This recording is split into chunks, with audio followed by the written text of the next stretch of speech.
we'll look forward to her joining us once again in the future. And in just a moment, I'll ask for any updates or thoughts she has, as well as other council members as well. I'll note that Assemblymember Addis is not able to join us today. Senator Allen is expected to join us virtually.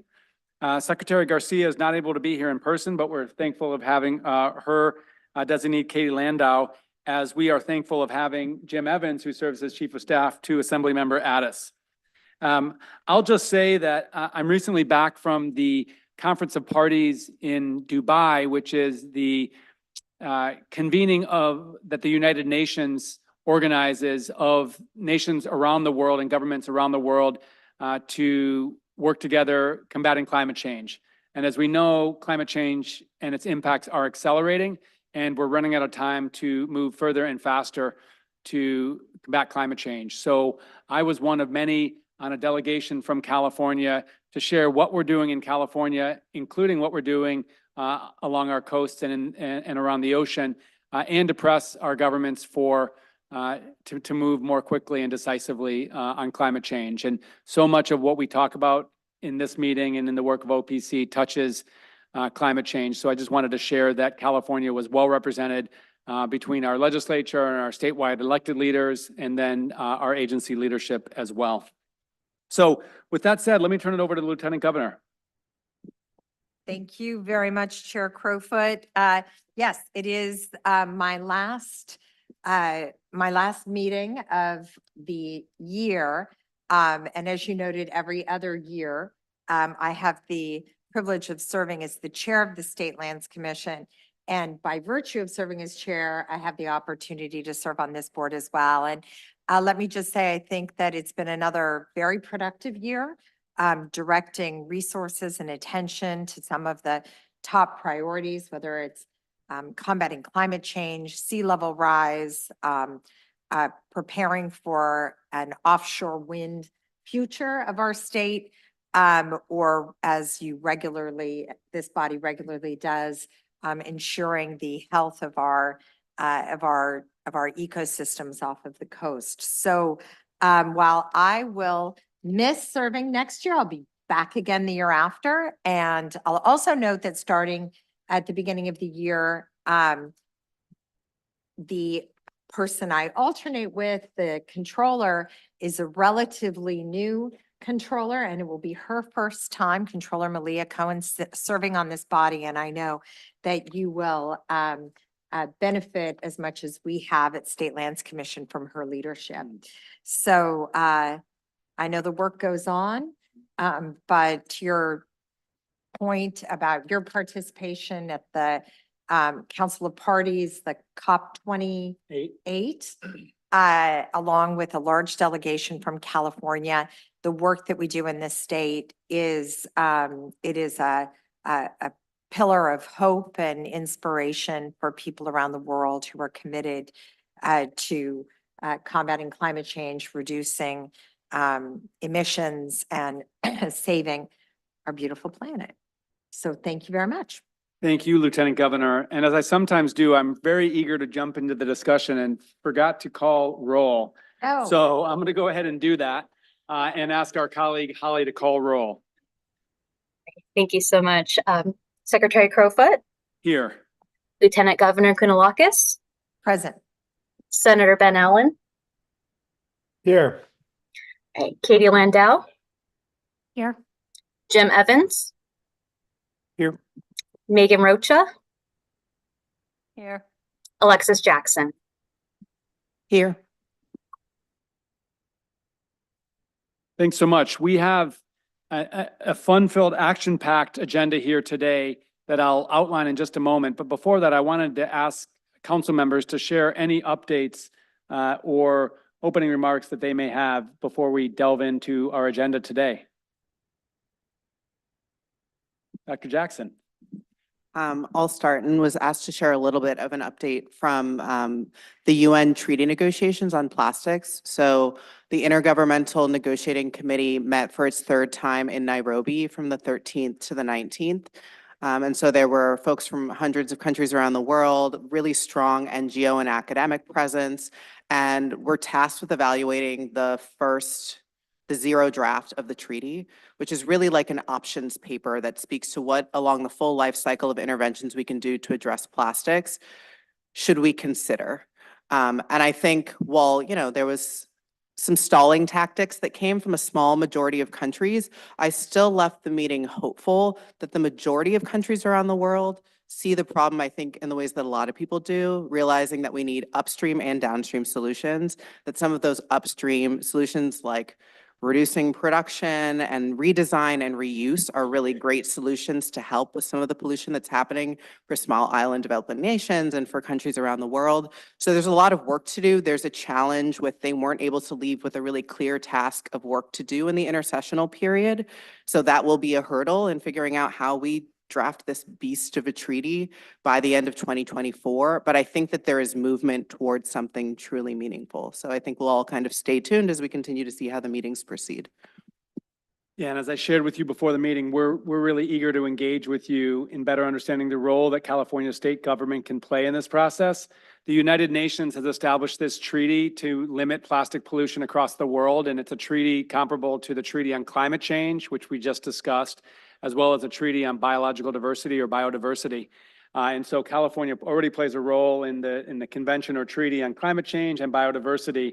And I'm curious to know what role state government can play in this, with the leadership of Senator Allen on the legislative side and his colleagues. And we've been working on this at OPC and of course at Cal Recycle as well.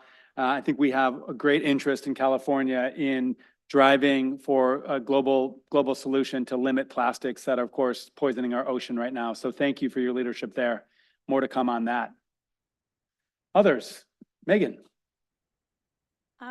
So I was asked to share a little bit about a recent designation that occurred. So on California Native American Day, the first ever Indigenous Marine Stewardship Area was announced by 3 federally recognized tribes in Northern California. So a very historic moment for those tribes and really for tribal stewardship as a whole. Last week, we had a celebration up in Smith River in far Northern California to celebrate that and honor that. And it was just a wonderful event to get together and really just enjoy that time together, right? And all the work that's gone into that. It's been, probably almost 20 years of work to really try to advance tribal stewardship. And so just a wonderful day, and we're really looking forward to what that means, not only for those tribes, but for the state of California in helping the state meet its 30 by 30 goals. Yeah, and I know I speak for everyone in state government that we're really excited to engage with tribal governments on this groundbreaking pathway. As we've worked together on the Tribal Marine Stewards Network, we know that there's so much more to be done as it relates to Indigenous stewardship and tribal partnership. So looking forward to shared progress there. All right, so let me just outline what we are covering today, and it's quite a lot. Today we'll make decisions to advance sea level adaptation and resilience for California beaches, launch the first ever Ocean Corps pilot program to advance conservation on the coasts and workforce development for the next generation of coastal leaders. We'll advance wetland restoration of the southern Los Cerritos Wetlands Complex. We'll continue foundational monitoring to inform adaptive management of the California Marine Protected Area Network. We'll continue our partnership with Ocean Science Trust as our science advisor and secretariat of the science advisory team. And then action to bolster outreach and engagement in the development of offshore wind environmental monitoring guidance. So we have our work cut out for us today. We are taking public comment as always on these items, and we'll be specifically taking public comment after items 4 through 10 on the agenda, as well as comment on any non-agenda issues on item 11. If anybody wants to join us and share any comments or comments on any topic, please do so during item 11. And I will invite public comment after each of these items, 4 through 11. If you want to make a comment and are attending in person, please simply stand up, line up at the podium. We'll take in-person public comments first. After all in-person attendees have spoken, we'll take public comment for those joining us virtually. If you're joining us through Zoom, please raise your virtual hand and we will unmute you. Announce your name and you'll be able to provide your comment to the council. If you have called into the meeting via telephone, press #2 in order to raise your hand. And depending on how you've accessed the meeting, you also may need to unmute yourself.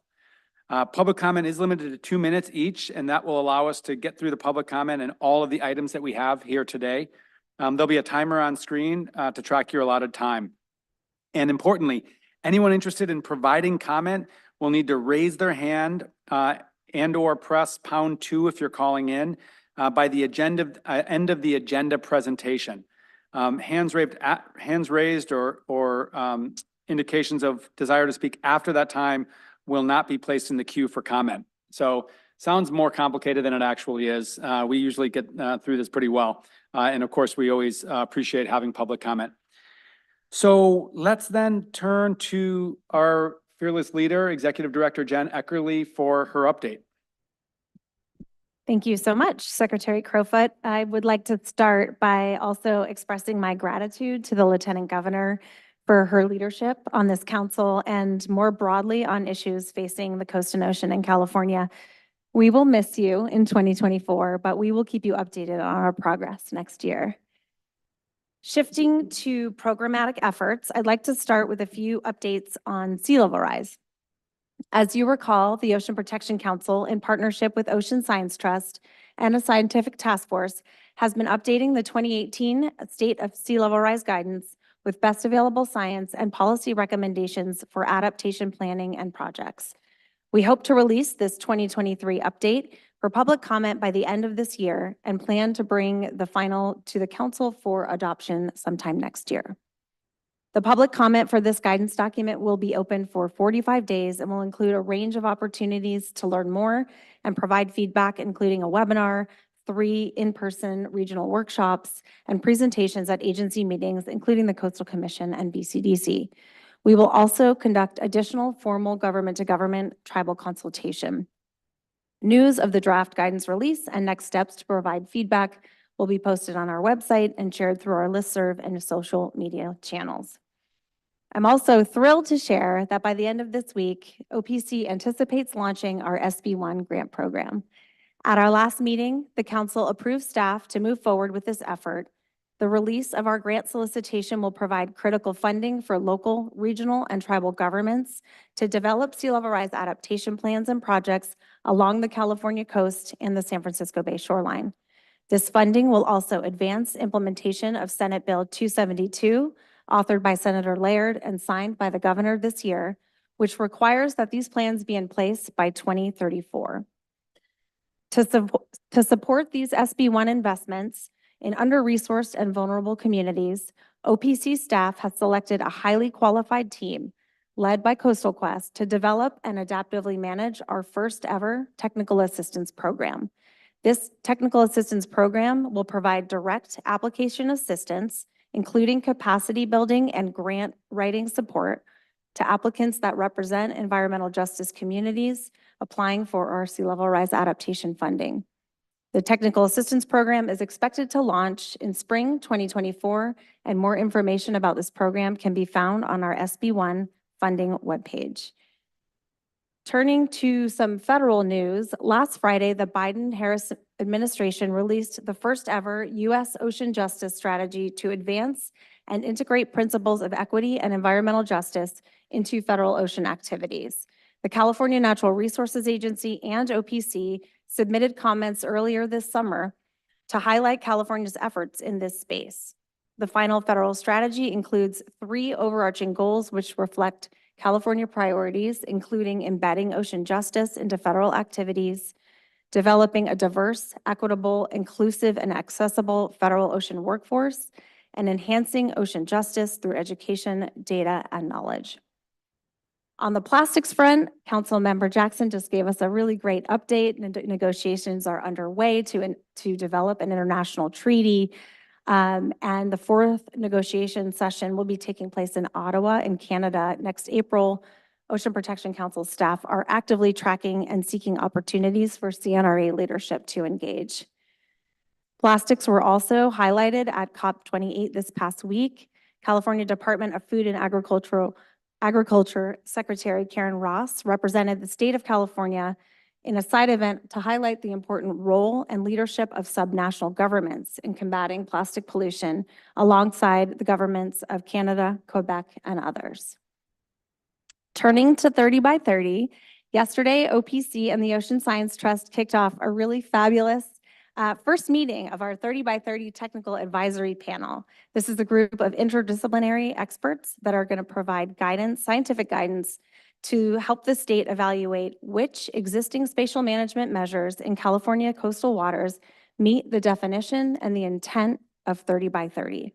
The panel is expected to have early criteria available for public review in 2024, and will also make recommendations for filling data gaps and measures that could increase protections to meet our 30 by 30 definition of conserved.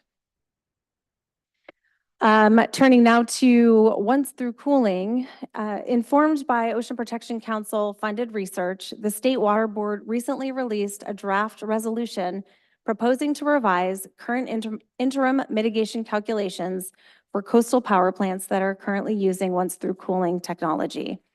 The calculation is being revisited in order to better reflect the actual cost of restoration and mitigation activities. The State Water Board, Ocean Protection Council, and the Coastal Conservancy staff and leadership have jointly held 2 public listening sessions on the proposed revisions to ensure that these funds are being used in a way that reflect community priorities and needs. The final resolution and calculation update is anticipated to be heard by the State Water Board in 2024. Relatedly, OPC has committed to using a portion of our once through cooling funds to support restoration of the Los Cerritos Wetlands Complex in partnership with the Coastal Conservancy to offset the impacts of the Haynes Generating Station. The council will hear more about this and vote during item 6 today. On offshore wind, leadership and staff from the Ocean Protection Council and the Resources Agency have continued to work closely with our counterparts at the Energy Commission, the Coastal Commission, State Lands Commission, and the Department of Fish and Wildlife to finalize the offshore wind strategic plan required by Assembly Bill 525. We anticipate release of the draft for public review and comment by the end of this year, with a scheduled vote to finalize the plan during an Energy Commission business meeting in early 2024. Additionally, on December 7th, OPC and state agency partners submitted a joint letter to the Bureau of Ocean Energy Management, or BOEM, sharing California near-term offshore wind study priorities. This letter was in response to a BOEM's request for study recommendations as part of its environmental studies program for FY 25-26. Our recommendations include studies to increase our understanding of the potential impacts from offshore wind on marine life and oceanography, to inform adaptive management strategies, and improve tribal and environmental justice community outreach and engagement. Turning now to some personnel updates. There are always so many. And unfortunately, I'm going to start with a goodbye. After 5+ years, our administration and finance manager and our council meeting maven in the back there, Holly Shand, is leaving OPC. While this is a huge loss for us, the good news is that Holly won't be going far. She has accepted a position as a contracts manager with the California Natural Resources Agency and has graciously offered to help us navigate the transition until we can backfill her position. I want to thank Holly for everything that she has done for us, and I'm wishing her the best in this next chapter. We anticipate posting a job announcement for this vacancy, which is a Staff Services Manager 1 position, before the end of the year. So now for some happier news. On December 1st, we welcomed Stacy Lewis. Stacy, give a wave. As Ocean Protection Council's new Marine Protected Area Program Manager. Stacy brings 20 years of experience in ocean policy, coral reef ecology, marine protected areas, and human dimensions of ocean sustainability. She received her doctorate from Stanford University's Emmett Interdisciplinary Program for the Environment and Resources, and a master's in environmental science and public policy from George Mason University. She comes to us from the Stanford Center for Ocean Solutions, where she led projects on the socioeconomics of large-scale marine protected areas and digital platforms that empower small-scale fishers. Prior to her Stanford tenure, Stacy spent nearly a decade in Washington, D.C., working in various ocean policy roles. Stacy, we are so delighted to have you join our team. I am also thrilled to share that Christine Sir, a former staff member of Congressman Huffman and marine ecologist, will be joining OPC in January as our water quality program manager, and this is to backfill Caitlin Kalua's previous position. Christine will lead our statewide and global policy work related to plastic pollution, harmful algal blooms, and among other water quality threats that face our ocean and coast. Now, I'm going to put on my deputy secretary hat for a minute, and I'm happy to welcome Maya Shu. Maya, you want to give a wave? Maya has joined the Natural Resources Agency about last month as our executive fellow, working on all things offshore wind. Maya graduated this year from UC Davis, where she majored in political science and minored in environmental policy analysis. She is particularly interested in tribal and equity work, and is looking forward to learning more about offshore wind and state government more broadly. We've been integrating her into the OPC team, and she's here with us in person today. And finally, on the personnel front, we have been actively working to hire a new sustainable fisheries and aquaculture program manager, and anticipate filling that position hopefully in the coming weeks. So as we barrel towards the end of this year, I just wanted to take a moment to reflect on all that we have accomplished in 2023. We welcomed 3 new council members, Assemblymember Addis and council members Jackson and Rocha. We adopted OPC's first ever tribal engagement strategy. We made meaningful progress on implementing our first ever equity plan, and we launched 2 pilot small grant programs to support these priorities. After this meeting, we will have invested over $50 million this year to advance all of our strategic goals. More specifically, we accelerated policy development and invested in research, monitoring, and on-the-ground restoration to address sea level rise, ocean acidification and hypoxia, plastic pollution, marine protected areas, kelp forest resilience, climate-ready fisheries, 30 by 30, offshore wind, and we strengthened partnerships with coastal communities and California Native American tribes. We continue to build trust and collaboration with our sister state agencies to maximize our collective reach and impact. I want to extend my gratitude to our external partners, our NGOs, fishermen, researchers, tribal members, community leaders, and philanthropy, for being our local experts, our boots on the ground, and our eyes on the water. We could not do this work without you. And a huge thank you to my OPC team. This small but mighty group of smart, passionate, dedicated professionals continues to impress me every day with their commitment, their innovation, and their resilience. And I'm so proud to work with all of you. And of course, a thank you to this council for your ongoing support and leadership. As we look ahead to 2024, we are not slowing down, and we are looking forward to your continued guidance and direction. A brief but incomplete list of what's to come in the next year: updated sea level rise guidance and SB1 adaptation plans, the launch of our Environmental Justice and Advisory Board, our annual Coast and Ocean Report, which you'll see in February, and continued work to develop our 2025 Ocean Report Card, marine restoration and mitigation policy, a climate-ready fisheries strategy, an aquaculture action plan, and ongoing work on offshore wind research, monitoring, and community engagement. And with that, that concludes our executive director's report, and I am happy to answer any questions.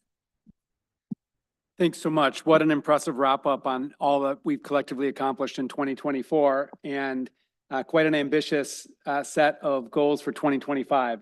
I should say 2023 and 2024. But it truly has been a remarkable year, and huge thanks to the OPC staff for the work that we're able to watch you achieve month in and month out. Huge appreciation. Any questions for our executive director? Yeah, Dr. Jackson. I had a question and a comment. The first question was around, well, kind of around the updated sea level rise guidance. I think related to that and the technical assistance program, I'm just curious how goal 1 in the equity plan around multilingual accessibility is being carried out as we're thinking about engaging more during public comment periods. That is an excellent question. And we have not given that much thought, we've been so head down on kind of finalizing the projections and the policy recommendations, but thank you for bringing that top of mind for us. And I'm looking for my communications manager in the audience there to make sure that we can close the loop on that recommendation. Thank you. And then the question, well, no, the comment, sorry, was around the KELP action plan and just recognizing with the scientific advisory committee and then also with the community working group, just making sure that we're folding in lessons that have come out of other working groups that feed into government processes, right? Like I'm thinking about like abalone and lobster and so many others, and just making sure that we're taking best practices so that the participants of those working groups feel like they're having meaningful contributions to kind of the priority setting that comes out of those processes, because they can be kind of laborsome. That's a great comment. And I would add, when those advisory groups do inform decisions or content that really, manifests in the work that we do, we should identify that to make it really clear that those advisory groups are really important. And then on the KELP action plan, I note that I had a couple of conversations at this international climate convening with others really interested in what we're doing on kelp. So I know our kelp action plan is informed by others across the world, but just a reminder to keep those international conversations going so we can learn and share. Excellent. Then we're going to get right into it. Agenda item 3 had been planned to be an update from our science advisor, Liz Whiteman. Unfortunately, Liz is under the weather today, so won't be joining us. So we are going to move to item number 4, which is our first action item of the meeting. And our agenda notes each of our action items and how it plugs into our strategic plan, because we are so focused on advancing our strategic plan. This action item advances our strategic plan goal 1, which is to safeguard our coastal and marine ecosystems, as well as communities in the face of climate change. And the action item is consideration and potential approval for disbursement of funds related to coastal resilience, specifically the development of a California beach resiliency plan, recognizing that our beaches are under threat as a result of sea level rise and climate change. And so we'll welcome to the podium Ella McDougall, who serves as OPC's Climate Change Program Manager.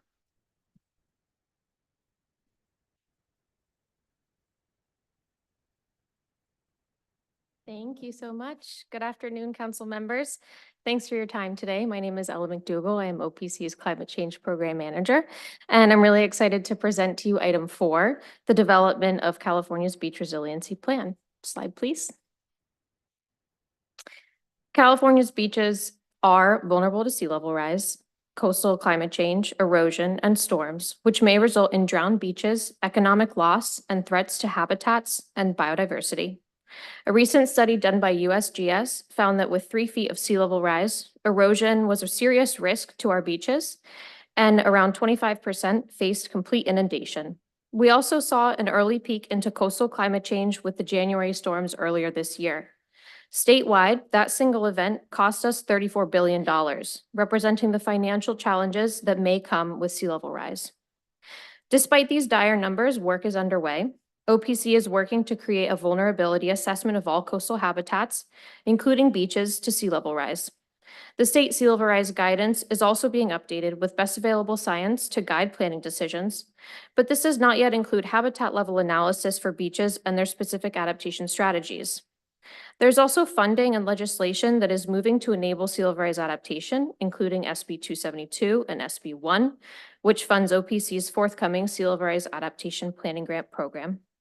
With this great momentum, OPC is prepared to take this work to the next level and address beach resiliency from the local, regional, and statewide perspectives. Slide, please. Nearly a year in development with numerous conversations and consultations with our fellow state agencies, the proposed 3-part California Beach Resiliency Plan includes the following 3 components. The first are county-by-county beach vulnerability snapshots, showcasing regional and local beach characteristics and trends. The second is a decision framework for local governments to prioritize beach adaptation actions and investments. And the third is a set of statewide recommendations to address beach adaptation and help push the needle forward for beach resiliency. This project will be statewide, including the Outer Coast and the San Francisco Bay. I'll now go a bit more in depth on these 3 pillars of the plan. Slide, please. The project will begin by producing Outer Coast and San Francisco Bay county level snapshots by supporting an update to USGS's coastal storm modeling system, known as COSMOS, which currently has two platforms to look at shoreline change due to coastal storms and flooding and shoreline erosion. OPC will support USGS to enhance their modeling platform and combine these two systems through a coupled modeling system. This will show the feedback between coastal storms and erosion, which are currently run on parallel but separate models. This coupled system will show users where backshore conditions will allow for natural beach migration, guiding decision makers to know how beaches might respond to sea level rise and erosion in the absence of development. The vulnerability snapshots will include regional and local analyses of trends in beach ecology, including marine and coastal biodiversity and habitats, such as rocky intertidal and tide pools. And finally, the snapshots will include a look at the social environment of beaches, including equitable access and use, tribal and cultural resources, the coastal economy, and tourism. Together, these assessments and analyses will give a regional snapshot of beach vulnerability, which will act as a robust head start for local governments navigating complex beach adaptation decisions. Slide, please. The second and third components of this beach resiliency plan are the decision support framework and statewide analysis. The decision framework will help local governments use the information from the vulnerability snapshots and supplement with additional recommended tools, resources, and data sets to make informed adaptation and investment decisions. For example, if a pocket beach is modeled to show that it will not migrate inland due to the hard geologic backshore, but has great use for local community members, a local government may decide to continue fortifying an access stairway and parking lot in the short term. But a nearby beach that backs into a soft sloping backshore with high habitat value would be worth relocating an accessway and allowing the beach to naturally erode and migrate inland.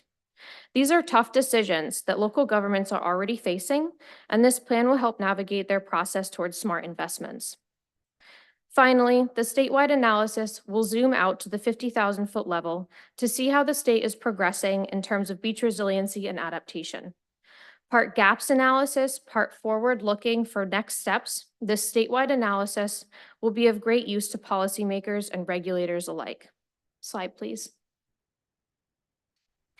Finally, I'd like to specifically address how the California Beach Resiliency Plan will consider environmental justice and equity. As mentioned, tribal and cultural resources and local EJ community considerations will be included explicitly in the county by county level snapshots. These pieces are critical to understanding how actual beach use and access happens.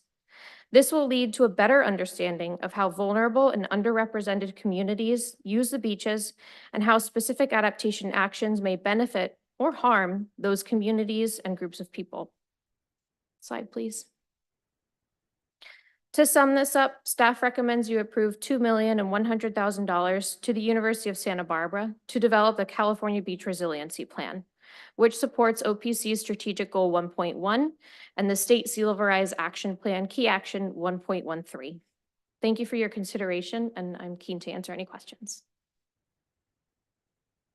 Well, thank you so much, Ella. Let me say, I think this is a really important project. And if you think about California's coasts and California's beaches, not only they're iconic, they're almost, part of our identity as Californians. And I think a lot of Californians consider sea level rise, of course, myriad concerns about beaches and what will happen.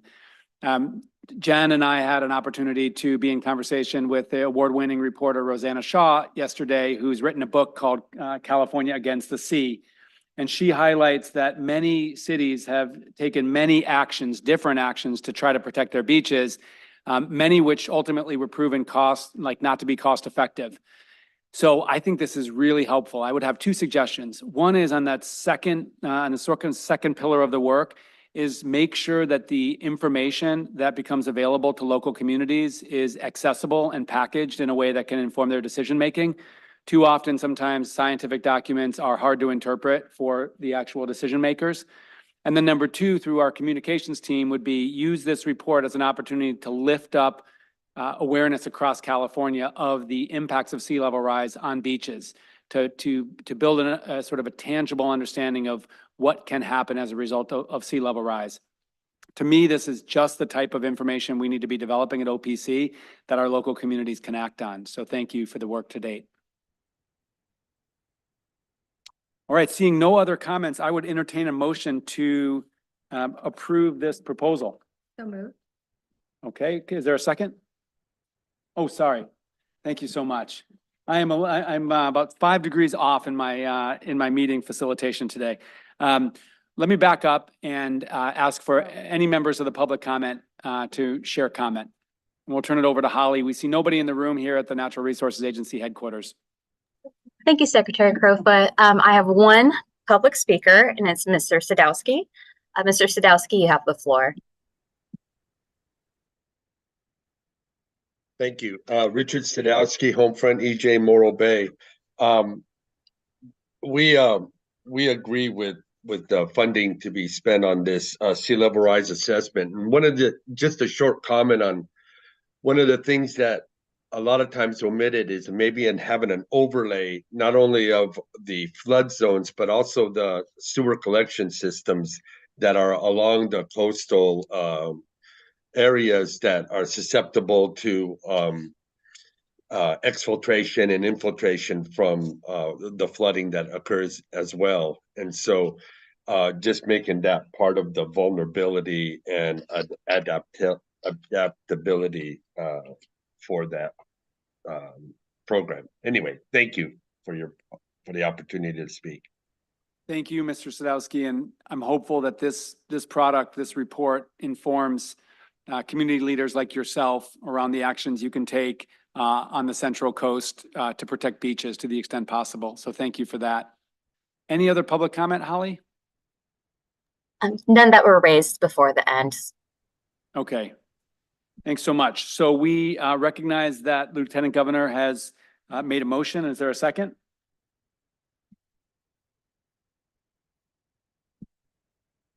Second. Great. So the motion is to approve disbursement of funds specifically for the development of the California Beach Resiliency Plan as Ms. Dougal articulated, Mick Dougal articulated just a few minutes ago. Holly, could we have a roll call? Secretary Crowfoot. Yes. Lieutenant Governor Kounalakis. Aye. Katie Landau. Yes. Megan Rocha. Yes. Alexis Jackson. Yes. The council has voted unanimously. The motion passes. Thanks so much. And thanks so much for the work. We'll move on to agenda item 5, which specifically advances our goal number 2 of the strategic plan to advance equity across our ocean and coastal policies and action. And specifically, this action item is for consideration and approval for disbursement of funding to establish a pilot ocean core program in California. And we're glad to welcome Maria Rodriguez, who serves as our Climate and Environmental Justice Program Manager, to share more about this proposal. Thank you, council members. Good afternoon. As you noted, I'm Maria Rodriguez, OPC's Climate and Environmental Justice Program Manager, and I will be presenting on action item 5, consideration and approval to disperse funds to establish a pilot ocean core program. Next slide, please. This program addresses our strategic plan goal 2, focused on equity by enhancing engagement with underserved communities and improving coastal access. It also aligns with cross-cutting priorities in Goal 1 and Goal 3 to advance coastal climate change resilience and enhance coastal and marine biodiversity. Next slide, please. So a bit of background into the California Conservation Corps, a state agency also known as the CCC. They were established in 1976 by Governor Jerry Brown and are now the largest and oldest conservation corps in the nation. Local corps were established soon after the CCC. They are either private nonprofits or operated by municipal government branches. Their mission is to train and provide positive work experiences and service opportunities for young adults 18 to 25 years old and veterans up to age 29. At the heart of the CCC are their core members. They work to enhance and protect California's natural resources and communities through environmental projects and respond to natural and human-made disasters. The CCC operates over 24 locations statewide and regularly coordinates with certified local corps to provide training, education, and employment opportunities to corps members. Through these collaborations, CCC and local corps champion shared priorities in positive youth workforce development and environmental conservation. Next slide, please. The Ocean Corps pilot program will build on the Conservation Corps' work by developing a new specialized program focused on coastal resource conservation, restoration, monitoring, and research. CCC will leverage existing relationships with local corps to implement the pilot program to address local and regional needs, combat climate change threats, enhance equitable opportunities for corps members, and safeguard the state's biodiversity and coastal resources. Various partners, including nonprofits, local governments, tribal entities, and state and federal agencies will be collaboratively involved to offer corps members diverse work experiences. OPC funding will support CCC in establishing the pilot program within 3 existing corps locations. Overall, this pilot has a potential to serve as a model and be expanded to 6 CCC centers and 8 local corps operating in coastal regions, pending available federal funding. Next slide, please. As mentioned in the previous slide, OPC funding will support establishing the pilot program within 3 existing corps locations, 2 certified local corps, the Urban Corps of San Diego and Conservation Corps Long Beach, and CCC Fortuna District. The pilot program includes 3 phases: planning, project work, and internships and employment opportunities. Project work could include habitat restoration, invasive species removal, native flora planting, implementation of nature-based solutions, wildlife studies, erosion control, and other activities focused on the coastal and marine environment. Ocean Corps members may also respond to coastal emergencies and develop volunteer service projects and research collaborations with local organizations and universities. Pictured here are some examples of the amazing work they do, such as helping with the Tijuana River tire cleanup, beach restoration work, doing snorkel surveys, researching the importance of coastal habitats like eelgrass meadows, and participating in professional apprentice programs. Next slide, please. My next slide. Oh, yeah. The Ocean Corps pilot program advances equity priorities from OPC's equity plan in that it identifies opportunities to enhance local economic benefits through workforce development and community capacity building. It aims to build an inclusive workplace and workforce, particularly in ocean and coastal science and policy, while also expanding coastal access to ensure equity in both physical access and the quality of experience for all California communities. Equity is at the core of the Ocean Corps pilot program. The majority of corps members are young adults of color from urban communities. They experience many firsts during their time in the Corps. Their first paycheck, first time living away from home, first time camping, or even their first time experiencing a supportive environment. Conservation Corps seek and provide opportunities for not only personal and professional development for corps members, but also wraparound supportive services like mental health counseling, language access resources, housing, and more. Next slide, please. To conclude, staff recommends the council approve the disbursement of up to $1.5 million to the California Conservation Corps to establish a California Ocean Corps pilot program within 3 existing coastal corps locations, San Diego, Long Beach, and Fortuna. The pilot program will engage corps members in hands-on coastal resilience and conservation projects and build workforce capacity while providing training, mentorship, internship opportunities, and other types of support to young adults, particularly those from underserved communities. If funding is approved, the program is anticipated to begin next year in late spring or early summer. Each location will develop up to a 2-year program consisting of 3 phases: the planning, project work, and the internships and employment opportunities phase. Next slide. And that concludes my presentation. Thank you all. Happy to answer any questions. Thanks so much, Maria. Such an exciting proposal. Let me first call on public comment. And I do not note anyone in the room to provide public comment. Perfect. I have 2. I'm going to turn to Holly. Sorry, Secretary. I have 2 hands up. First is going to be Mark Naranjo and then Mr. Sadowski. Mark, you have the floor. Hello, good afternoon. Can you guys hear me? Yes. My name is Mark Naranjo. I'm a corps member here at the Conservation Corps of Long Beach. Just to give a little bit of background about myself. I've been a Long Beach lifeguard for about 7 years. I have a lot of firsthand experience and reactionary uh, um, plans in dealing with sea level rising, habitat loss. As many of you know, this past year, the domoic acid from the algae bloom that killed a lot of mammals. Uh, I was a firsthand responder to those instances.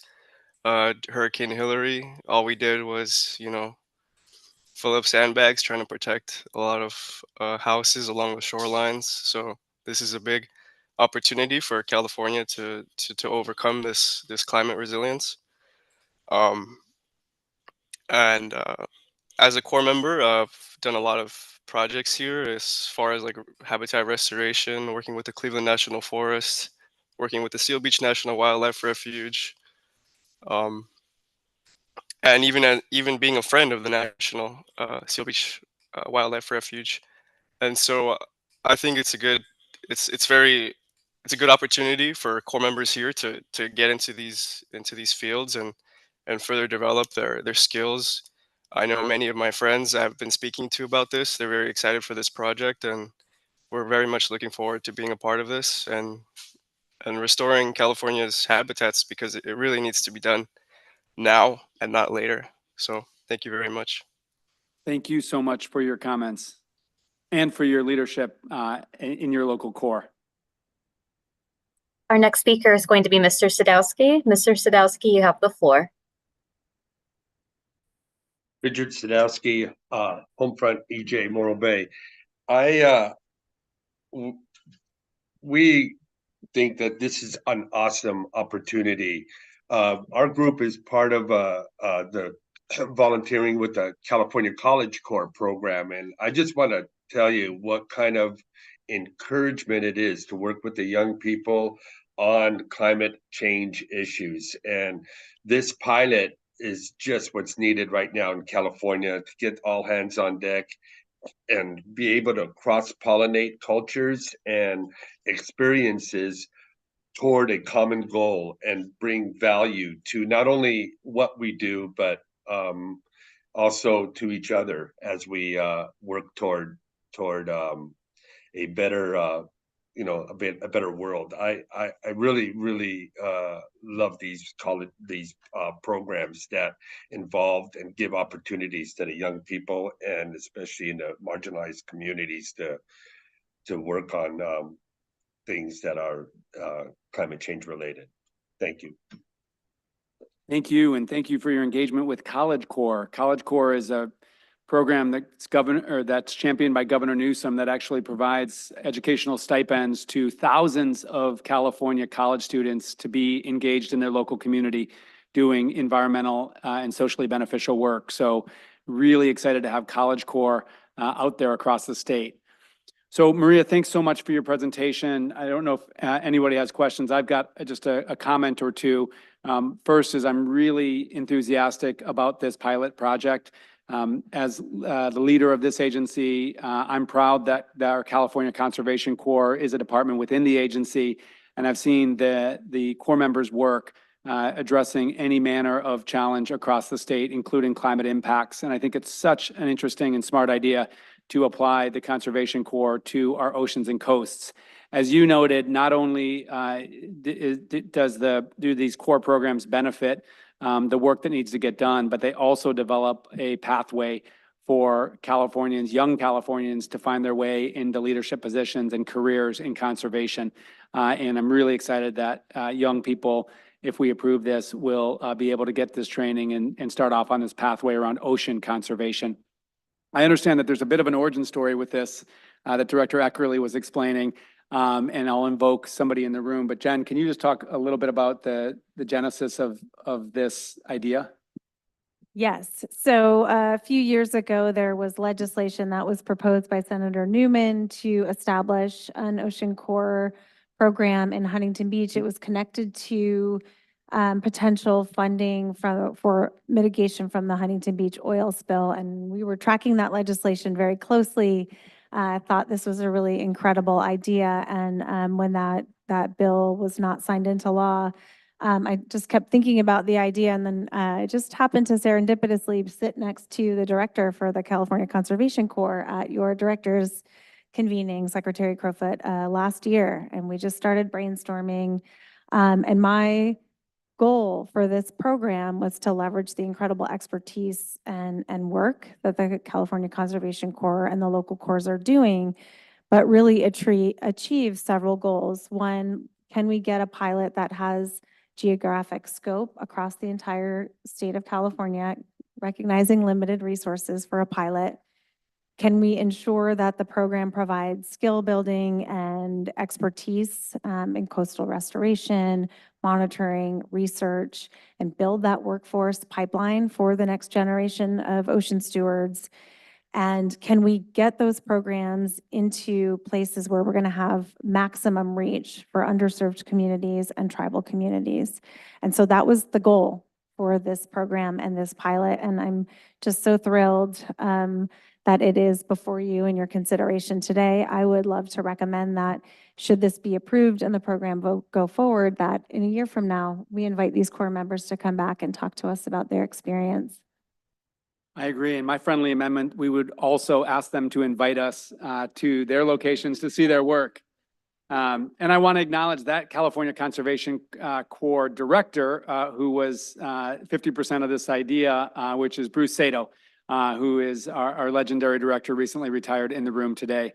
So thank you, Bruce and Jenn, for seeding this idea, and then for Maria and team to bringing the proposal forward. Dr. Jackson. So I agree. It was also really great to hear the public comment speaking to the value of this program.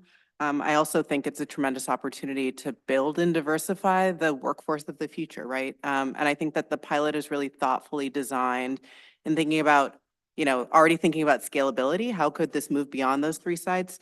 And then also being thoughtful in strategic placement of individuals, not just with government, but with NGOs and with tribes.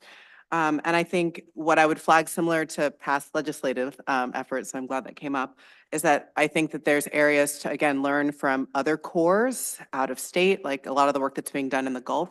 And then also to just make sure that as we're thinking about building skill sets, that we're aligning those skill sets with the priorities of the state so that they have the skills we need to do future work. So like I'm thinking about the fact that OPC has issued like almost $10 million towards kelp restoration and kelp research. And it's like making sure that they have the skill sets to then leverage those on the ground when we need them, right? Like thinking a little bit ahead to make sure that we're filling future gaps.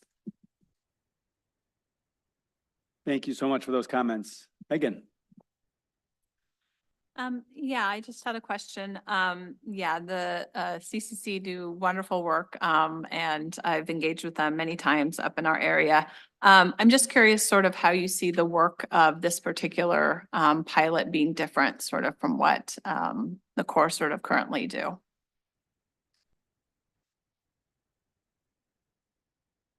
Well, I think it's just adding to the already, like they're still going to get foundational, like 101 sort of training of all core type skills, like across. But then this pathway is going to be very specific to like ocean and coastal projects. So if they really wanted to develop like those leadership abilities, as Secretary Crowfoot mentioned, to really have like a pathway to ocean and coastal workforce positions, this is really geared towards that pathway. So it will allow them to build like that 101 basic understanding of Corps members' skill sets across restoration and other things, but then specialize in the coastal and ocean work. And then they're gonna, they have a broad understanding of all those types of, areas. And I think Councilmember Jackson's comment to really think ahead of the gaps is essential to that, where they broaden out like, oh, you can work on this type of restoration or understand this or all those areas. And then from there, they're going to have the opportunity to sort of tailor their internship and employment opportunities based on what that interest was in their coastal experience that they got. So it's really tailored to their needs, but extremely focused on coastal and ocean work. And that's where I think that model really spanning it across the other coastal regions is definitely a plus to then really further the leadership pathway that that can be filtered into, you know, all these other policy and action positions. Just one more, please. So I see that it looks like some federal funding is being pursued to sort of, Mhm. and this would be leveraged. So would this funding be a match on that federal funding, or is it just leveraged? I don't think they require match. I think it's just a really great demonstration that we've already started the program and a big leverage and launch point for scaling up. And in state government, whenever we can identify a federal match, it's a really strong argument in favor of the program. So appreciate you bringing that up, Megan. The one suggestion I'd have is, you know, if we do approve this and the program takes off, would be really to heighten the visibility of the Coastal Core program with state agencies that are doing coastal work, whether it's Fish and Wildlife or the Coastal Conservancy or the Coastal Commission, but also local governments. We're really focused on building career pathways for core members. And part of what we've learned is important is for those hiring entities to have visibility on these cohorts of young people that are going through the program. So that should be relatively easy, I would think, to heighten the visibility of that, but it'll be helpful toward building career pathways. It's a great suggestion. Thank you. Good. So seeing no other comments, is there a motion to approve this proposal? I'll make a motion. Thank you, Dr. Jackson. Second. Thank you, Katie. So we have a motion and a second to approve the disbursement of funds to establish a pilot ocean score program as articulated by Ms. Rodriguez here today. Can we call the roll, Holly? Secretary Crowfoot, Yes. Lieutenant Governor Kounalakis. Katie Landau, Yes. Megan Rocha, Yes. Alexis Jackson. Yes. The council has voted unanimously. The motion passes. Congratulations. We look forward to interacting with the core members, either in Sacramento or across the coast. The next action item is agenda item 6, and that advances our goal 3 of the strategic plan, which is all about enhancing coastal and marine biodiversity. It is consideration and potential approval for disbursement of funding for the Southern Los Cerritos Wetland Restoration Project. And to present here, we have, again, Maria Rodriguez, who serves as our Climate and Environmental Justice Program Manager at OPC. Maria. It's me again. So hello. For all the people on Zoom and recording, Maria Rodriguez, OPC's Climate and Environmental Justice Program Manager. And as Councilmember Crowfoot mentioned, I'm presenting on action item 6, consideration and approval to disperse funds for the Southern Los Cerritos Wetland Restoration Project. Next slide, please. This project addresses our strategic plan goal 3, enhancing coastal and marine biodiversity by protecting and restoring coastal ecosystems and improving water quality. The project also aligns with cross-cutting priorities in goal 1 to advance coastal climate resilience, and goal 2, advancing equity across coastal and ocean actions. Next slide, please.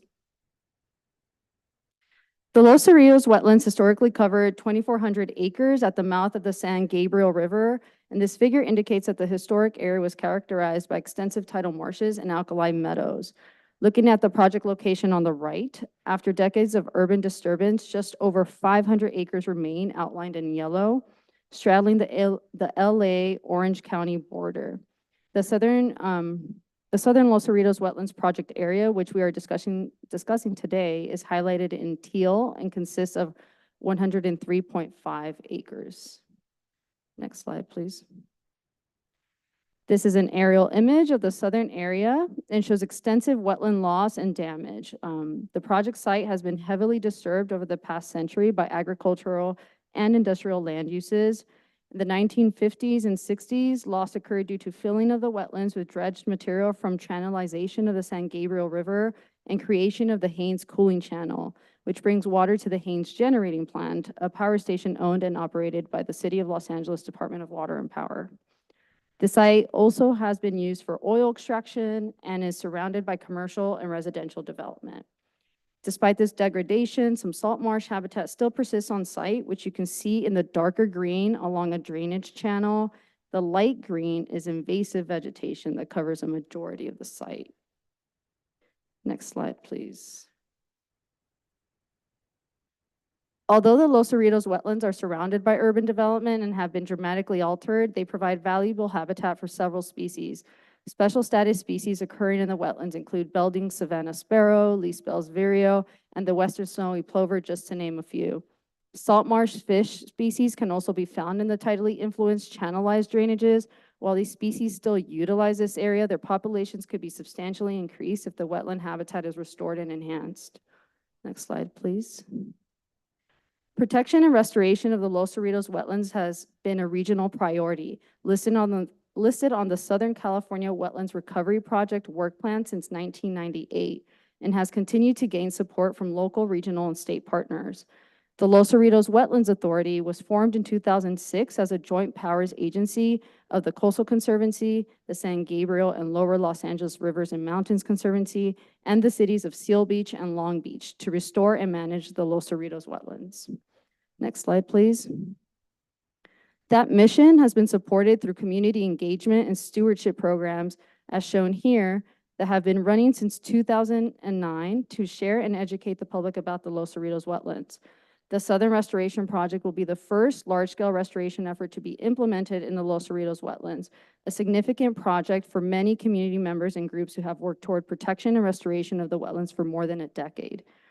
A tribal advisory group was also formed by the Los Cerritos Wetlands Authority to incorporate tribal perspectives into the project's design. Their feedback has informed the grading design to include a buffer near sensitive locations and specific tribal access features that will be refined during final planning stages. Through implementation, the project will also include cultural interpretive signage and new trails that will provide public coastal access to the wetlands. Next slide, please.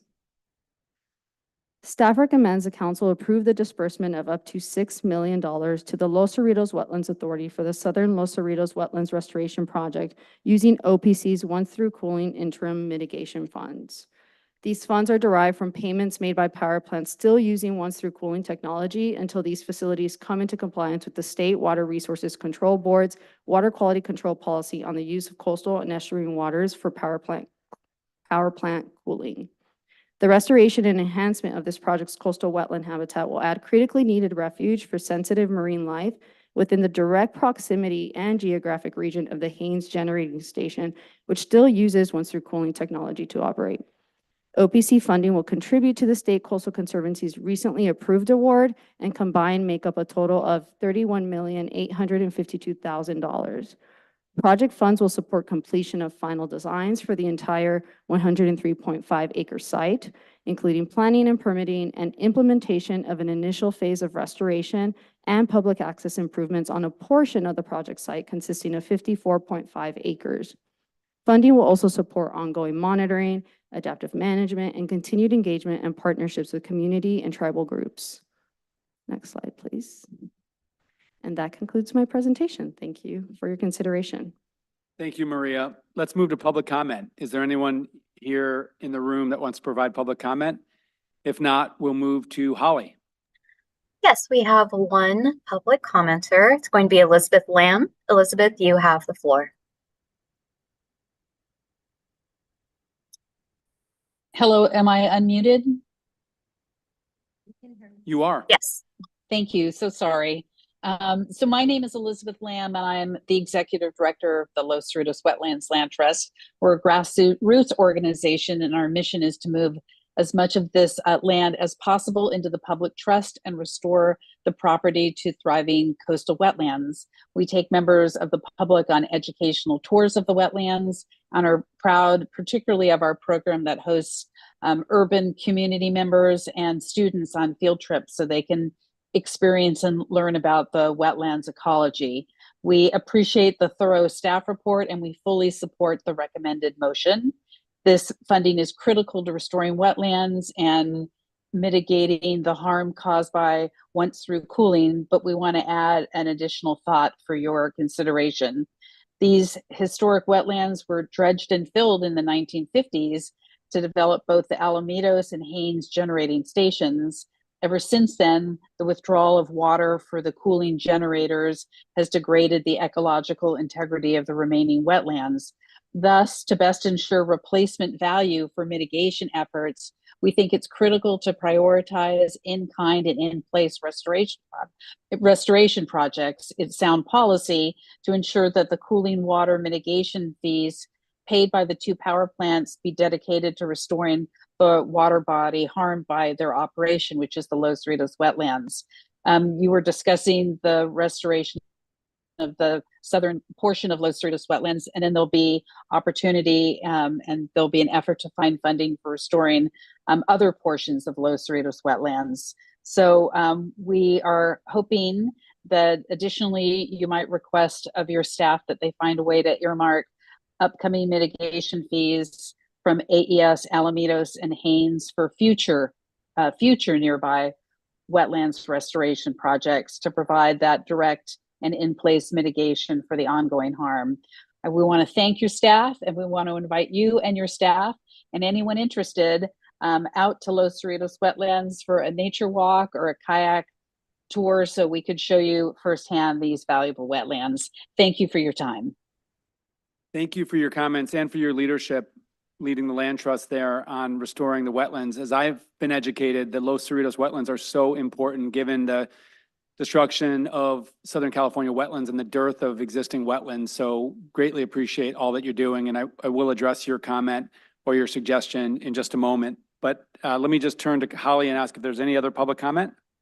No public comment, but Senator Allen does have his hand raised. Excellent. Senator Allen. Yeah, thank you so much. I wanted to just get a little bit more information about this once through cooling interim mitigation program, how it works, how it's set up. Are there similar mechanisms for funding to be raised as we're trying to phase out some of these OTC plants up and down the coast?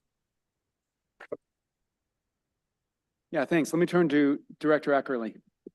Yes, thank you so much for that question, Senator Allen. So I'll try to keep it high level, but with enough information to frame out the program. So the State Water Resources Control Board has a policy that requires coastal power plants using once through cooling technology to pay an interim mitigation fee until they come into compliance with that policy and shift to less harmful technology for their cooling purposes.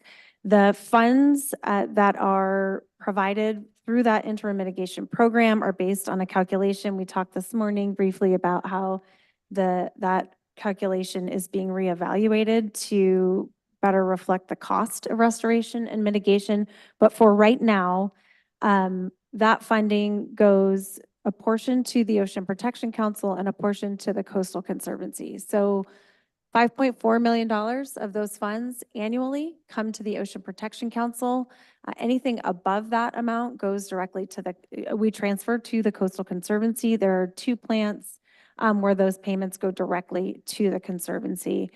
The Ocean Protection Council's interim mitigation program has several focused priorities that include implementation of our Marine Protected Area Management Program and also on-the-ground habitat restoration. So in the beginning of the Once Through Cooling program, we had kind of mapped out what our strategic investments would be through this program, through the time frame in which we thought these plants would come into compliance. We need to understand now to maintain grid reliability that some of the compliance deadlines and the use of these plants are being extended.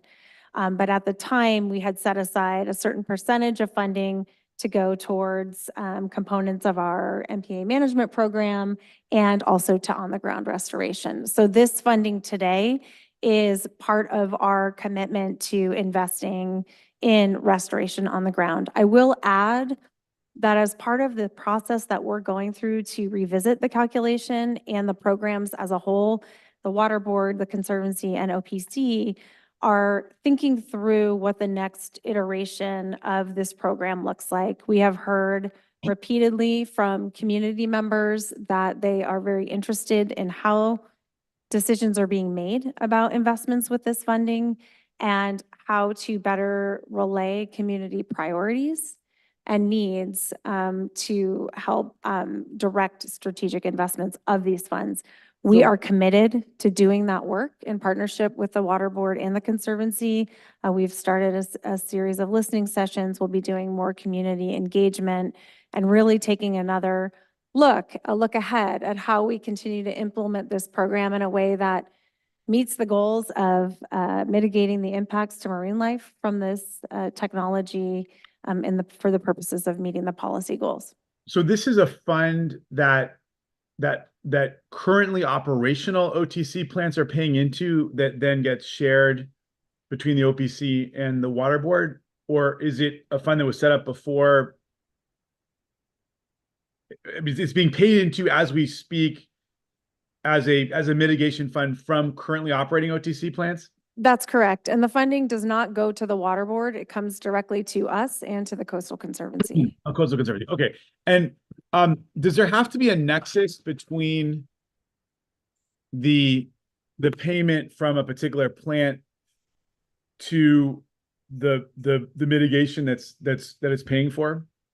Yes. So the funding that is provided through this mitigation calculation needs to offset the impacts to marine life associated with the plant. So back in, I think, 2018, OPC Science Advisory Team issued a report that looked at how to best apply those policy criteria to implementation. So that report found that the geographic scope of the facilities went basically from just south of Big Sur to the US-Mexico border. So we need to invest these funds in projects that either are on the ground in that geographic scope or have statewide reach. So for the purposes of our Marine Protected Area program, you know that we designated that network, those marine protected areas as a network. They're ecologically connected. And so application of those funds to support statewide management of MPAs is consistent. And then on the ground restoration needs to be within the geographic scope of the facility. But obviously the definition of geographic scope is very generous, right? I mean, you could have an OTC plant in Morro Bay and the fees that they're collecting there could be used for a project in San Diego. That's right. No, I'm sorry. It's a little bit hard to hear you, Senator Allen, but I think what you're asking is whether we could use funding from Morro Bay to fund a project in San Diego. Yeah, that's right. Is that what you're saying? Yes. Yeah, and so essentially right now what we're doing is that money just kind of comes into a broad pot, and then we're working closely with the Conservancy to identify the highest priorities. And what we want to do as we look forward is to make sure that we are investing in the places that are impacted by these plants. And all of the once-through cooling plants in the state that are currently operational are paying into this fund, or are there only particular plants that are doing so? There are a few that are not included, and I know Morro Bay is one of them. I would need to get back to you on the other ones, or I can pull up the list quickly. Like here. Redondo Beach, for example? Sorry? Redondo Beach? Yes, they are paying in. Okay, gotcha. And Senator, I would note too, I mean, I think this is an interesting policy question that the public commenter raised about whether mitigation funds should stay, exceedingly local to address very localized impacts, or is it more broadly, assessed or applied, I should say. It does seem like the timing is right to ask such questions. Director Eckerle noted that the State Water Board is assessing or updating its criteria for use of these funds. So I know that for the leader of the land trust who made public comment, I'm hoping that she and her organization figure in and provide public comment and input into the Water Board. And then Senator Allen, to the extent that, you and your office have input, obviously outside of your prerogative as a lawmaker, we'd look forward to that, given that, in your part of California, Southern California, there are, of course, a lot of these plants and a lot of mitigation needs. Yes. Yeah. Anyway, I'd love to talk with you offline about it. I mean, it does seem as though, obviously there are these coast-wide needs that need to be funded. So I totally recognize that. I wonder if projects that are mitigation projects that have some nexus, some very direct nexus and proximity to an OTC plant might get sparkle points for funding under this program. Yeah, but that's a decision obviously we all have to make, that you'll be engaged in making. Yeah, well, thank you Yeah. thank you for raising that. And Jen, I would ask you in a future director's report, as that update advances, if you could just report back on that. I think that'll be of interest to the council. Absolutely. Thank you. Thanks very much. Let me turn to Megan. Yeah, just similarly curious about sort of the balance that is in that account, because it sounds like you said 5.4 million each year goes to OPC, and obviously this is more than that amount. And so I'm just sort of curious, how big of a bite is this? Yes, so I'm gonna have to pull up my pie charts here in a minute, but just to note that for the restoration, I think we had set aside 16 million for restoration as part of our strategic investment priorities for this fund.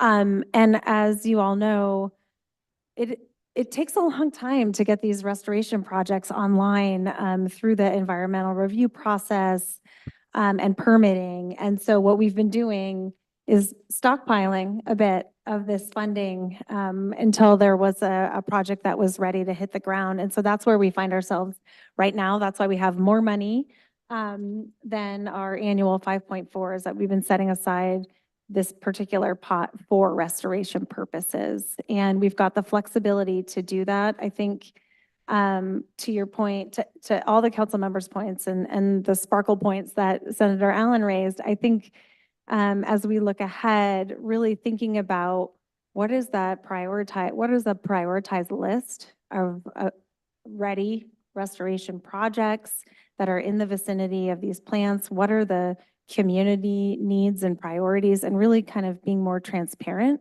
about how we're investing these funds and over what timeline? That's what I would like to see happen.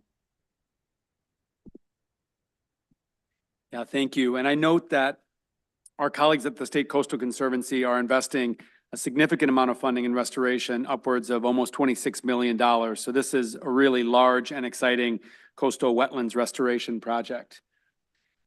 Seeing no more questions from council members, do we have a motion to consider approval of disbursement of funds? So moved. Lieutenant Governor moves the motion, I'll second. seconded by Councilmember Rocha. Let's call the roll. Holly? Secretary Crowfoot, Yes. Lieutenant Governor Kanalakis, Aye.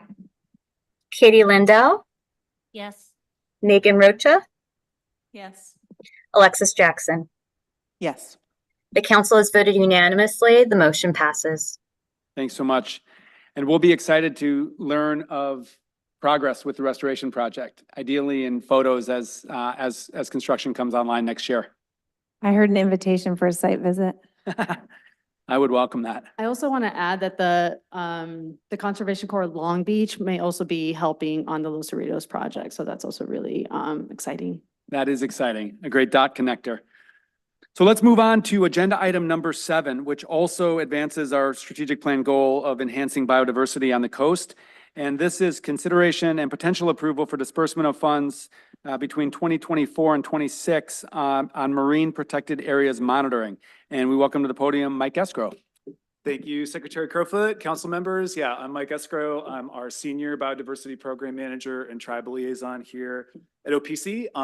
And yeah, today I'll be presenting on our plan for the next 3 years of marine protected area monitoring. Before I get started, I do want to acknowledge that even though I'm giving the presentation today, much of this work has been led by Katie Sierri, our Sea Grant Fellow with the biodiversity team. So thank you, Katie, for all your leadership on this, and you'll get to hear more from Katie in item 8.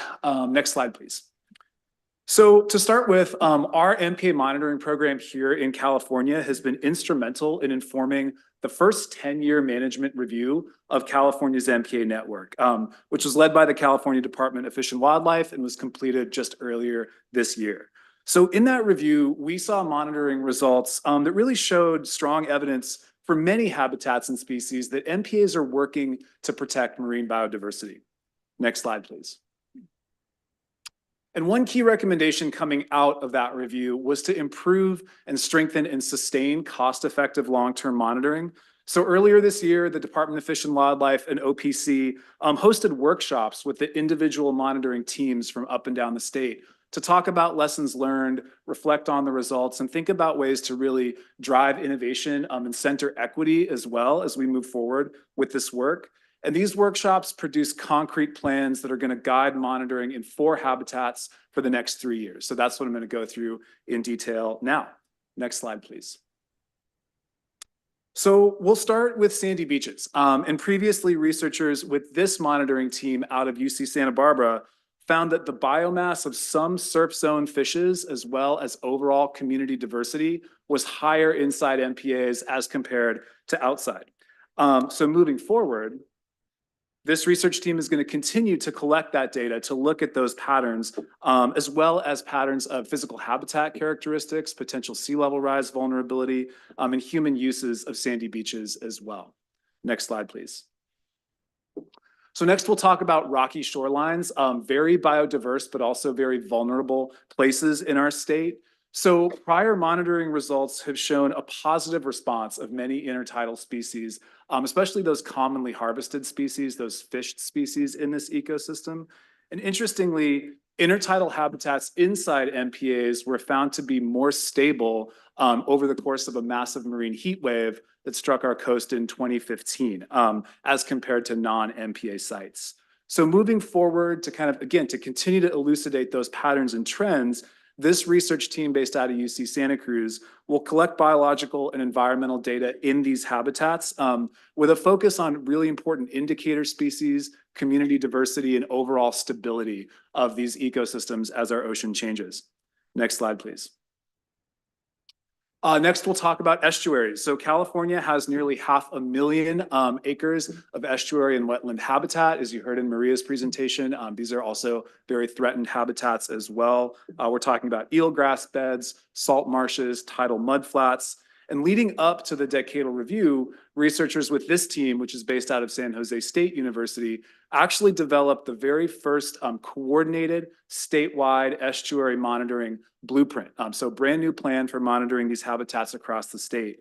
And as we move forward, continued implementation of this blueprint will look at the condition of some of those various estuary and wetland habitats across the state, look at population trends for important species, and then also document and assess impacts of climate change. So sea level rise, ocean acidification, sedimentation as well, which these habitats are particularly vulnerable to.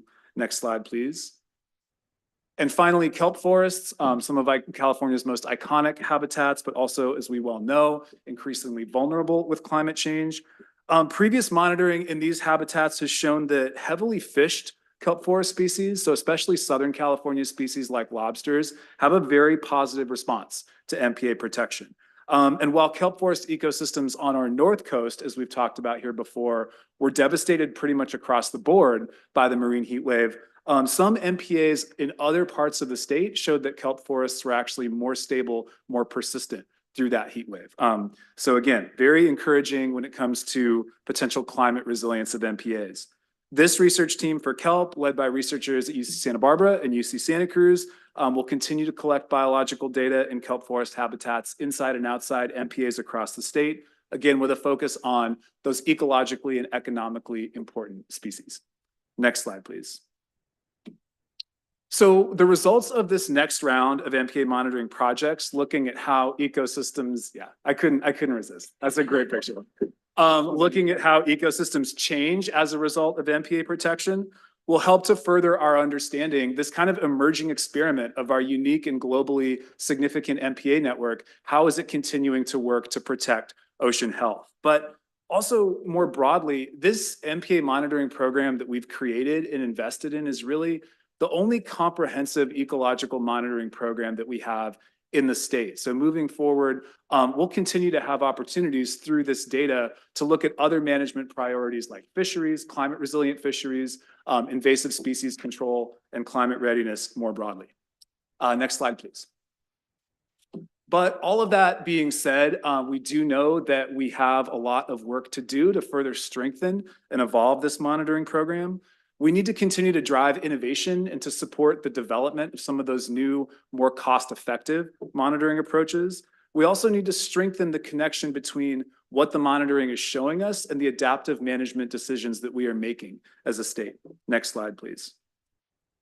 And we also know that we need to center equity and really improve inclusivity in this work. And that includes in the monitoring teams themselves, right? So we really need to make sure that these teams reflect the diversity of California's scientific community, that monitoring funding going forward is accessible to early career researchers, also to those who can bring fresh perspectives, such as tribal scientists who historically have been excluded from MPA monitoring in California.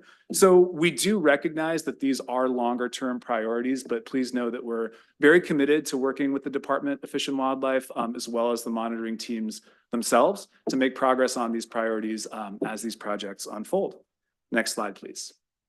So today, staff is recommending that the council approve disbursement of just about 9.4 million to California Sea Grant, which will then be sub-distributed to these academic institutions you see here on the slides, which I ran through earlier. And again, this will support monitoring in these 4 habitats for 3 years moving forward.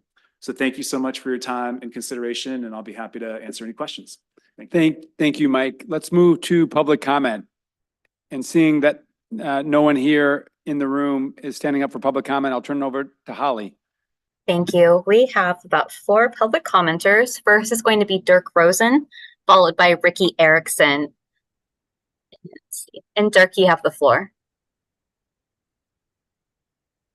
It looks like there you go. Yes, I was curious about what the lack of deep subtitle monitoring that we've been doing for the last 20 years. Where is that on the list of programs going forward?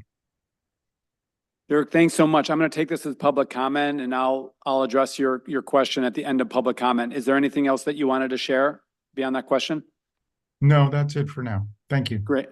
Thank you. Right. Our next speaker is going to be Ricky Erickson. Ricky, you have the floor. Good afternoon, Secretary Crowfoot and council members. My name is Ricky Erickson, marine ecologist for the California Marine Sanctuary Foundation. We appreciate the opportunity to provide public comment in support of action item number 7 today, which supports long-term monitoring in the 4 key habitats, which make up considerable portions of our MPA network. We also, however, support expanded research and monitoring of other habitats, such as offshore areas and deep sandy bottom. Scientific monitoring data is required to inform MPA management, and continued monitoring is critical to preparing our network for future conditions. Additional analysis and monitoring are required to address key questions, such as how representative is the habitat composition of the MPA network in comparison to that of the California state waters? Are there hotspots of the biodiversity where communities may be more resilient to climate impacts? And how susceptible are these to sea level rise, or are there areas less likely to be inundated? By analyzing existing information already available, coupled with this new monitoring data collected from projects such as this, California will be poised to establish a clear science-driven analysis to evaluate the ability of our existing MPA network to withstand the impacts of climate change and function as a connected network. Thank you for the privilege of speaking and for all of the hard work that you and your team and the staff do. Thank you, Dr. Erickson. Our next speaker is going to be Mr. Sadowski, followed by Emily Parker. Mr. Sadowski, you have the floor. Richard Sadowski, Homefront EJ. We support the funding for MPA monitoring and long-term monitoring. And I just want to add that with respect to estuaries, I think that an elevated concern or an elevated attention must be given to the blue carbon areas. And one of the things that I would like to see is more of a 3-prong approach where we do the water, land monitoring, but also have air monitoring in studying the convection cycle that's occurring in these areas that are sequestering carbon and putting in a air carbon dioxide, atmospheric carbon dioxide monitoring system around these blue carbon areas.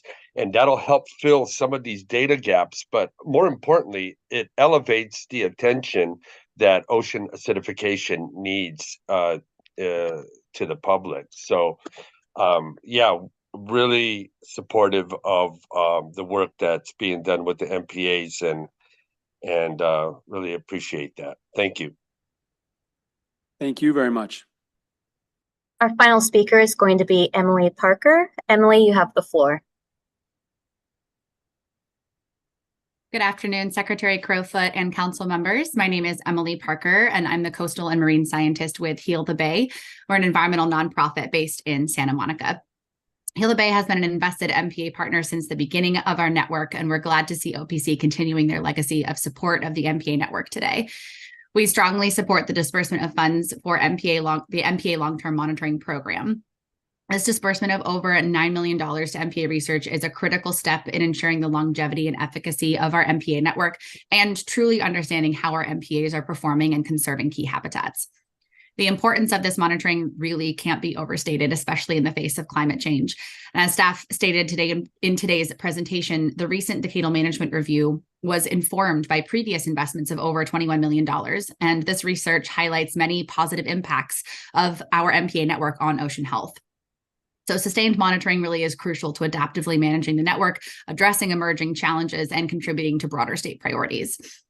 While Heal the Bay, of course, strongly supports today's disbursement, we would be remiss not to also mention that further analysis of both the monitoring data that's presented today and other existing data is needed to better assess our network. More specifically, we recognize the need for further habitat coverage analysis to ensure that the habitats that are being protected and monitored are fully represented across the network, particularly estuarine and kelp forest habitats. Additionally, we recognize the need for further analysis of the size, spacing, and designation implications of the network to inform science-based recommendations for both management and specific network changes. Staff already mentioned today during the presentation the need to connect monitoring to recommended changes, and we wholeheartedly agree with this direction. So we urge OPC to support analyses like these in the future, in addition to those that are presented today. And we look forward to sharing recommendations with the council and staff in further detail, along with other ENGOs, some of which you've heard from today, in written communication. As always, we thank the council and staff for your dedication to the conservation of our marine resources and for the opportunity to comment today. Thank you very much for everything Heal the Bay is doing. Holly, any other public comment? No further comments. Great. I'd invite Mike back up to the podium. So first question from Dirk and public comment was, is there any consideration of monitoring in subtidal habitat? Yeah, so Dirk is right that deep water subtidal habitat is very important for MPA evaluation, fisheries management, other management priorities. We have historically supported deep water monitoring with a combination of remotely operated vehicles and other tools as well. As we were scoping out these projects, it became clear that there are still some unanswered questions about best approach in terms of monitoring tools, sampling design, analytical approach that we at OPC need to work out with the Department of Fish and Wildlife and researchers who have been involved in monitoring these habitats before we can move forward with funding for that habitat specifically. So we're looking forward to circling back on that in the new year with the department and with researchers. Helpful, thank you. Let me ask maybe a first question that was prompted by the last public comment, which is this scientific monitoring is really meant to inform decision-making, adaptive management about how we manage existing MPAs, and then a question of should we change, potentially expand our network of MPAs. And I know in past meetings, we also funded scientific research to address certain gaps in our understanding of how MPAs are operating. So can you give us a sense of a time frame for when this monitoring combined with existing scientific data will start to inform how we can adaptively manage and potentially change our network? Yeah, I can start, and then definitely would want to hear Jen's thoughts too. But I think this is something that we actually already are considering in the context of many of the petitions that have come in that I think were just due last week. for crowdsourced community petitions, community-based petitions for potential changes to the MPA network. So I was just talking to department staff yesterday about how, as they're going through those petitions, thinking about what to potentially move forward for consideration with Fish and Game Commission staff as well, they'll be thinking about the monitoring data and how it might inform their decision on those petitions. And as just a reminder, it's ultimately the Fish and Game Commission that makes decisions based on the MPA, informed by OPC and others. Correct, right. Informed by the department's recommendation as the managing agency.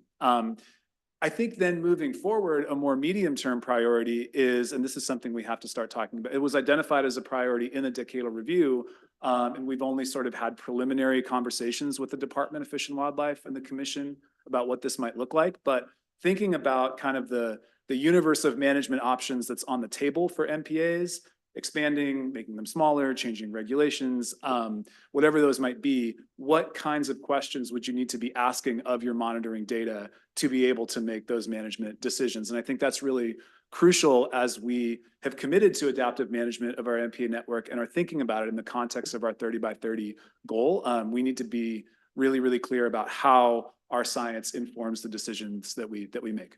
Yeah, that's really helpful. And I would just state the obvious, which is climate change is on the march. Our ocean is impacted. So the faster that we can actually turn that scientific data into recommendations around how do we adaptively manage the system, the better. And so in coming meetings, we'll be interested in sort of the trajectory of timing for that, recognizing how complex it is. Yep. Yeah, couldn't agree more. Great. Dr. Jackson. So long-term monitoring is something that for a lot of funders isn't inherently a sexy topic, and it often gets deprioritized in the list of priorities. And so I think it's really important that the state is continuing to invest in this, because without it, we wouldn't know, to Ms. Parker's point, about the effectiveness of these MPAs. And moving forward, we wouldn't be able to see early signs of the impact of climate change on our nearshore ecosystems and subtidal. I think something that will be important for us to continue to push ourselves to do is to make sure that we're being as fast as possible in generating the results from these surveys, so that they actually can keep pace with any adaptive or real-time decisions that we need to make. Because sometimes there is a little bit of that disconnect between the pace at which research moves and the pace at which the state needs to operate. Thank you very much. Megan. Just told to speak louder, so I'm gonna try here. Yeah, it's just really wonderful to see the long-term monitoring continue. I know during the MPA, design phase, that was a really big continued comment from community members, right? Was wanting to make sure that there was a long-term monitoring and understanding of the effectiveness of MPA. So that's really wonderful. I really encourage you to stay committed to your final couple slides that you had about sort of future direction, because I think those are really key, and a lot of the things that sort of came to my mind as I was reading through this. It's really great to work with experts who, have been doing this work for a very long time, but it's also a really good opportunity to sort of broaden that tent, right? And invite others to the table to participate. So I just encourage in the future to look at potentially a competitive process to identify projects, so that we can make sure that we're getting sort of the best and the brightest and the most effective and cost efficient. So thank you. Thank you, Council Member. Any other questions? So do we have a motion to approve the funding as articulated by Mr. Eckerle? I'll make a motion. Okay, Dr. Jackson making the motion. Okay, Lieutenant Governor seconding the motion. Let's call the roll. Thank you, Holly. Secretary Crowfoot, Yes. Lieutenant Governor Kounalakis, Katie Landau, Yes. Megan Rocha, Yes. Alexis Jackson. Yes. The council has voted unanimously. The motion passes. Thanks so much, and thanks to the MPA team for all the hard work on this item. We're going to move on to agenda item 8, which is both an information item and an action item. And this is related to kelp research and restoration, which has been a critical priority for the OPC. And of course, that's related to our strategic plan goal number 3, all about coastal and marine biodiversity. So we'll start with an information item, and specifically an update on the implementation of our OPC kelp action plan, and welcome Katie Sierra, our California Sea Grant Fellow. Welcome. My mic's really tall.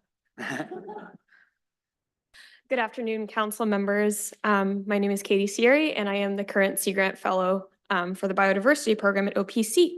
And I will be presenting an update on the implementation of OPC's Kelp Action Plan. Slide, please.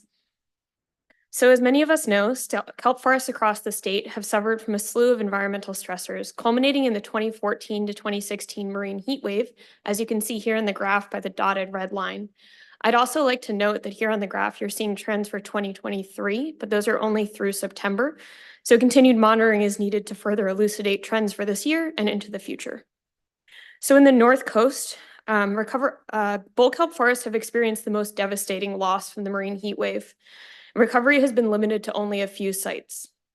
In the Central Coast, bull and giant kelp cover has been patchy, with localized declines along the Monterey Peninsula. In 2023, cover has been very low throughout the Central Coast so far. In the South Coast, giant kelp cover, while not as dramatically reduced as bull kelp cover in the North Coast, is still low. Areas of concern include San Diego County and San Miguel Island. Slide, please. So in 2021, OPC released an action plan for restoring and protecting California's kelp forests. This plan was developed in collaboration with the California Department of Fish and Wildlife as a proactive and preliminary response to climate-driven kelp loss across the state. This plan summarized state-supported kelp research and restoration initiatives, highlighted key knowledge gaps, and outlined top priorities for action across 4 areas: kelp research and monitoring, policy development, restoration, and community engagement. And I will now go through and summarize actions taken across these 4 areas since the release of the Kelp Action Plan. Slide, please. So OPC has funded a variety of projects, research projects to fill important knowledge gaps in our knowledge of kelp forests. I'm going to highlight just a few on this slide. So researchers discovered that intertidal areas are a far more important source for urchin populations than was previously thought. Future restoration projects would need to consider urchin subsidies from the intertidal environment to be successful. Moreover, researchers developed a seed bank of more than 1,700 bull kelp genotypes from 14 sites across the state. This is the first collection of its kind and will help preserve genetic diversity of bull kelp and may be used in captive rearing and future outplanting experiment restoration projects. Slide, please. OPC is also supporting very important ongoing and kelp monitoring efforts. So as we heard from Mike in item 7, OPC has funded long-term subtidal monitoring of kelp forest habitats as part of California's MPA monitoring program since 2019. Moreover, OPC has also funded efforts to develop and help enhanced kelp canopy monitoring techniques, and we will expect results from this project in 2025. Slide, please. So OPC has also supported important kelp policy development. So OPC funded the creation of a novel kelp restoration guide to inform agency managers, funders, and other restoration practitioners about where and when to focus kelp restoration efforts. This key resource, in combination with other social, economic, and cultural components, will support science-based decisions and help develop processes for conducting kelp restoration. Moreover, the development of the ecosystem-based kelp restoration and management plan began this year. Slide, please. OPC has invested in a number of projects to both inform and improve kelp restoration. I wanted to just highlight a couple. So on the North Coast, a partnership with commercial urchin divers demonstrated that urchin harvest can reduce and maintain urchin densities below target thresholds and can potentially allow for bull kelp regrowth. Moreover, researchers were able to develop a novel, low-cost technique for culturing bull kelp year-round. When scaled, these methods will greatly improve the feasibility and success of future bull kelp outplanting. Slide, please. OPC has also supported community engagement in partnership with the California Department of Fish and Wildlife. So community-led urchin culling efforts at Tanker Reef and Casper Cove has successfully engaged recreational dive communities and demonstrated that focused and sustained culling efforts can lead to kelp regrowth. We have also held early listening sessions with California Native American tribes to learn more about tribal priorities for kelp restoration, protection, and management. So now that I've summarized our progress on the Kelp Action Plan, I want to transition to our long-term strategy for kelp management, the Kelp Restoration and Management Plan, which we've begun to develop with the Department of Fish and Wildlife this year. Slide, please. So the goal of the KRMP is to develop a robust, adaptive, climate-ready approach for managing, protecting, and restoring giant and bull kelp ecosystems statewide. It consists of three core components: an ecosystem-based management approach, an adaptive kelp harvest framework, and a restoration toolkit. And to reach these ends, we will utilize a multi-pronged approach consisting of a science advisory committee, a community working group, and tribal engagement, in order to ensure the development of the KRMP is informed by the best available science and community perspectives across the state of California. Slide, please.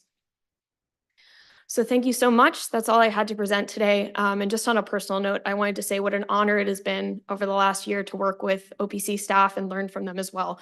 It's really been a great experience. So thank you so much for the opportunity to present today. Happy to take any questions. Thank you for all that you've done here with us at OPC. I guess a comment and then a question. The comment would just be to observe that really over the last 5 years that I've served on this council, the collapse of our kelp forest has been the sort of single sharpest crisis that I think we've faced and that members of the public have come to us.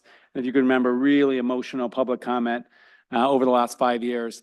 And so it sounds very encouraging that some of these pilot restoration efforts have demonstrated promise, and that gives me real hope for restoration.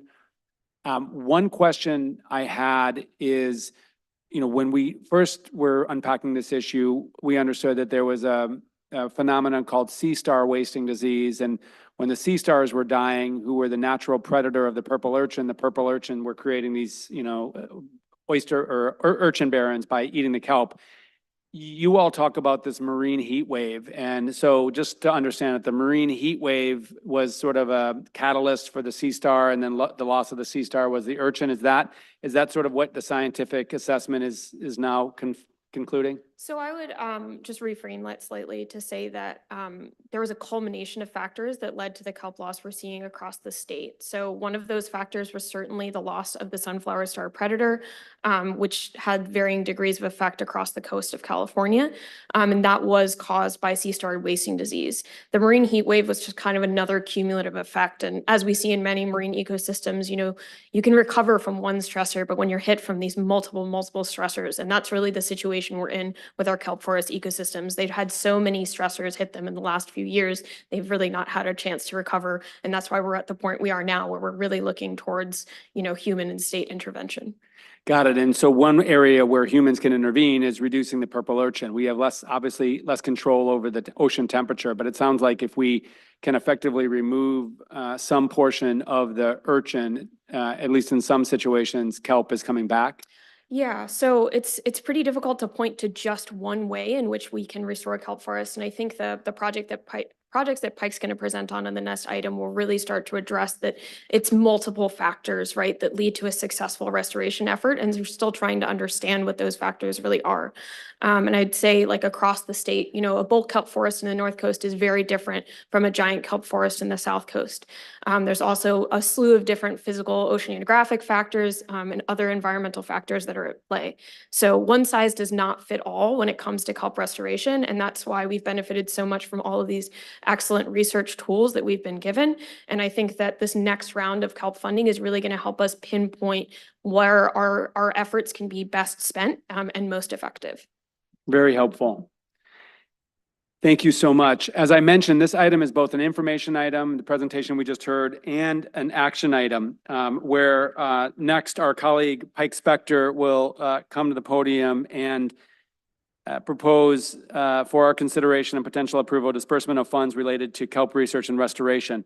I do want to note that this item includes, I believe, 5 specific proposals, and proposal 8B5, I believe Councilmember Jackson will recuse herself, given she works for the Nature Conservancy and they're being considered for this award. So what we're going to do is we're going to hear Pike's presentation on all of the items. And then we're going to hold public comment on the first 4 items, so Dr. Jackson can participate, and then we'll allow her to recuse herself on the 5th item. So without further ado, welcome. Great. Good afternoon, members of the council. My name is Pike Spector, and I am OPC's Biodiversity Program Manager.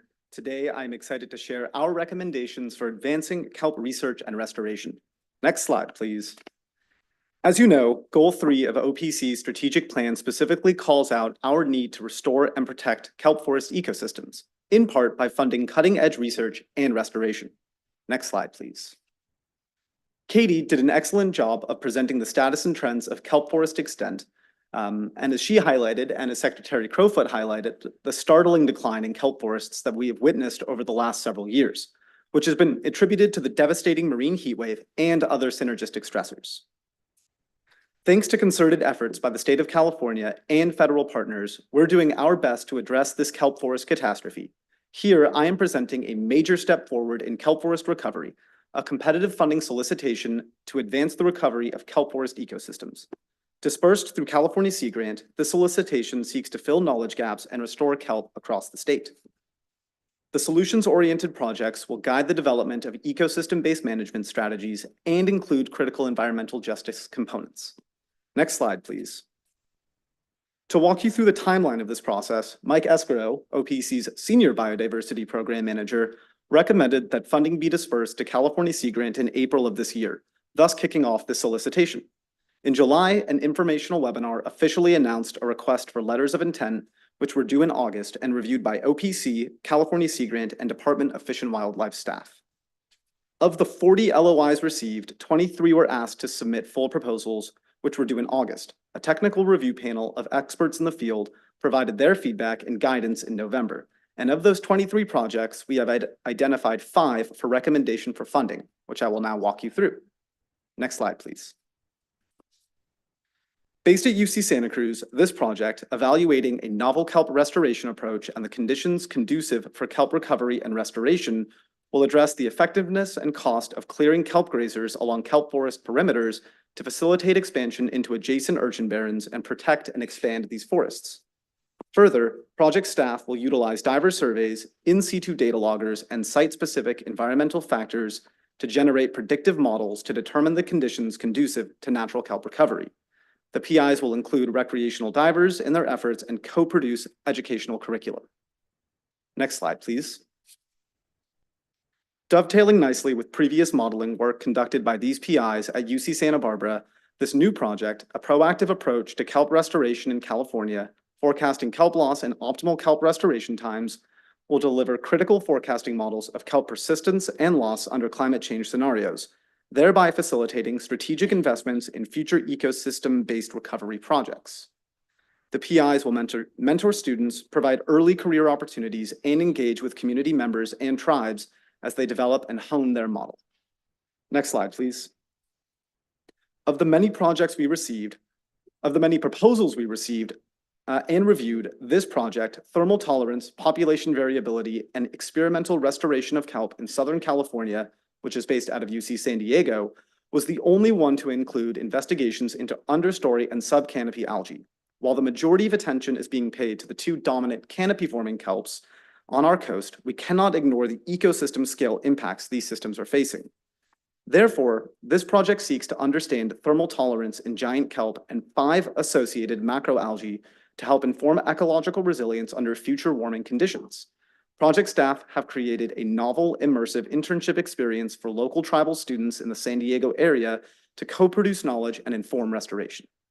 Next slide, please. The first of its kind, this project, Kelp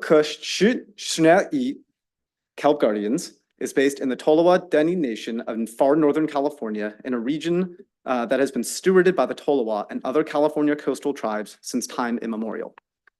This project seeks to build capacity for kelp forest monitoring and restoration in an underserved and under-monitored part of the coast. By training tribal staff in kelp forest monitoring and identifying targeted areas for restoration, this project will support tribal sovereignty in their ancestral waters and bolster restoration efforts in a previously understudied and data-poor length of the coast. Next slide, please. Finally, this project, which accelerating bull kelp recovery by using a strategic sequence of restoration techniques led by the Nature Conservancy, will utilize a combination of spore bags and seeded lines to facilitate ecosystem recovery and hand culling techniques to reduce urchin densities to the target threshold. The combination of these approaches will provide critical data on the efficacy of the use of simultaneous restoration techniques. Further, the study includes a suite of community engagement practices, early career opportunities, and vocational training. Next slide, please. The total budget for this cutting-edge research program is just shy of $6 million and will support these 5 projects for 2 years. This requested amount is higher than the $5.4 million approved by the council in April of this year. Therefore, OPC staff seek approval to increase the April authorization from $5.4 million to over $5.9 million, an augmentation of roughly $541,000. In summary, these 5 projects will directly inform the future of kelp forest research, restoration, and resilience, and will be synthesized in advance of the kelp restoration and management plan. Results will help marine managers better understand, protect, and restore these vital and iconic marine ecosystems while fostering meaningful relationships with California tribes, impacted stakeholders, and the next generation of scientists. Next slide, please. Thank you for your consideration. I look forward to answering any questions. Thank you so much, Pike. We may have questions for you, but let's move to public comment first. We see one member of the public, Jennifer Fearing, joining us here in person. Jennifer. Good afternoon, Mr. Chair and members of the council. Jennifer Fearing here on this item on behalf of the Monterey Bay Aquarium. I just wanted to speak briefly in gratitude and hopeful support for the project. It would be funded by item 8B1. We look forward to partnering with UC Santa Cruz in this important work. Urge your support. Thank you. Thank you very much. Good afternoon, council members. My name is Dr. Kristen Elsmore. I'm a senior scientist with the Department of Fish and Wildlife.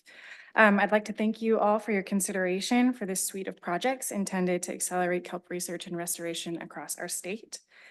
These 5 projects recommended for funding build upon previous and ongoing state investments to support the recovery and resilience of our kelp forests. Collectively, these projects will advance our understanding of individual and layered techniques for in-water kelp restoration in several areas critically impacted across the state. Additionally, it'll build capacity for tribal partners to implement kelp forest monitoring and restoration techniques in areas that have been severely data and resource limited. Additionally, it'll assess mechanisms of climate resilience through an ecosystem lens, which is a new perspective here. And as well as improve and advance modeling that'll directly support a decision-making framework for kelp restoration throughout the state. Support for this suite of projects provides an avenue for the state to take actionable steps to kelp recovery and resilience while simultaneously building a proactive and climate-ready plan for kelp across the state of California. Thank you. Thank you very much for your leadership and the department's leadership. You know, the Department of Fish and Wildlife is a critical implementation agency, so it's really good to know of your support for these specific proposals. Hello, good afternoon, Council. My name is Tristan Anoush McHugh, and I'm honored to be here today on behalf of the Nature Conservancy and our partners affiliated with our long proposal title named Accelerating Bull Kelp Ecosystem Recovery in a recently deforested location in Northern California by using a strategic sequence of restoration techniques and community participation. To begin, I would like to thank the Ocean Protection Council for the allocation of general funds to better understand and address threats to kelp ecosystems. In addition, we thank Sea Grant, the department, and OPC staff for considering our proposal, and we are very grateful for this opportunity. Widespread bull kelp forest loss has directly impacted the ecological, economic, and cultural viability of Northern California. The impacts of this rapid ecosystem shift truly underscores connections between people and nature, that humans interact with the sea through experience, food, art, and experience and storytelling. Despite these devastating impacts of kelp loss locally and globally, we are highly motivated to facilitate revival with a holistic approach in mind. This is especially important as the ecosystem is showing very few signs of recovery, as Katie showed, and with forecasts of another warm water event scheduled for this coming year, increasing our concerns of additional losses. At the core of our work, a relatively stable kelp refugia location is now at less than 15% of kelp canopy remaining. And that's relative to the average that we had seen from the previous 3 years. And so this loss is new and it's here. One of those sites that we were really banking on is no longer stable. And we know early intervention is key to successful restoration. And we also know to increase recovery success, a mosaic of in-water techniques and community engagement are necessary. Of importance, our proposal includes 6 sub-awardees and 12 organizations. I'm here to say thank you for consideration of this proposal. Thank you very much. We'll move to online comment. Over to Holly. We have one online commenter. It's going to be Keith Rutsart. Keith, you have the floor. There we go. Good afternoon. My name is Keith Rutsart, and I'm the founder of the Giant Kelp Restoration Project at Tankers Reef in Monterey. In 2.5 years, over 250 divers dove over 1,500 dives, culled over 750,000 urchins, and successfully grew an 11-acre kelp forest, a giant kelp forest. We thought for sure we were aligned with this accelerating kelp restoration grant offering. We submitted for $2.3 million in funding to support volunteer divers' continuing efforts in 4 more sites in Monterey. Our LOIs and a full application were rejected. If you recall, I predicted correctly that the funded projects would go for research, go to large institutions, and small community groups like ours would not be able to answer a competitive call. Sea Grant is built for research, and our restoration project didn't fit the research selection process. We wasted our time applying for a $50,000 grant when the largest project funded was $575,000. Experiments that with kelp that are subsequently consumed by urchins benefit the urchins, reconstitutes their 5 gonads, makes the urchins more reproductive, and makes more urchins.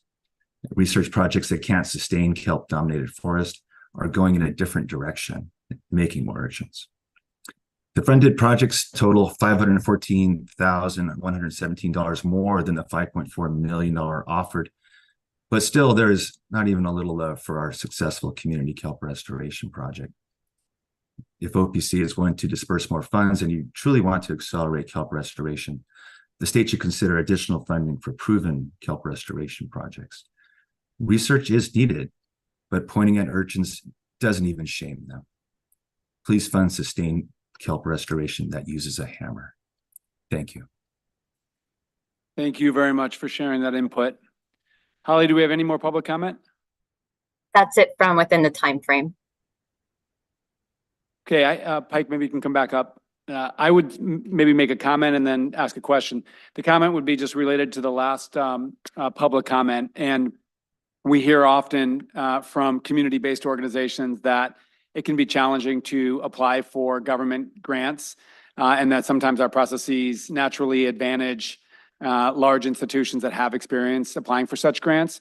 So I would ask if it was appropriate to circle back with this particular grantee, community-based grantee, to really explain the selection process and, you know, where their proposal fell short in the process. And one thing that we encourage our grant staff to do is to circle back with unsuccessful grantees to help them understand, again, where they fell short and to build their capacity and provide technical advice as appropriate so that they may be able to compete in the future. Because I am really energized and encouraged and inspired by groups like the one he represents that are out there actually taking matters into their own hands and desperately trying to save the kelp forests. So we want to ensure that such community groups really do continue to have a fair shot at these funds. So that would be the comment and the request. And then just the question is, a lot more proposals submitted than ultimately we were able to fund.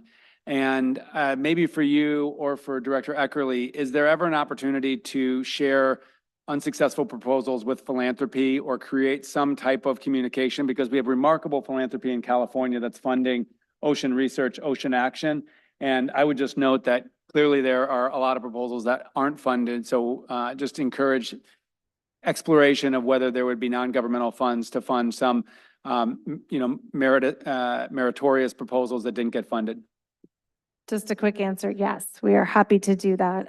So if anyone is interested, please feel free to reach out to me and we'll start connecting those dots. Thank you.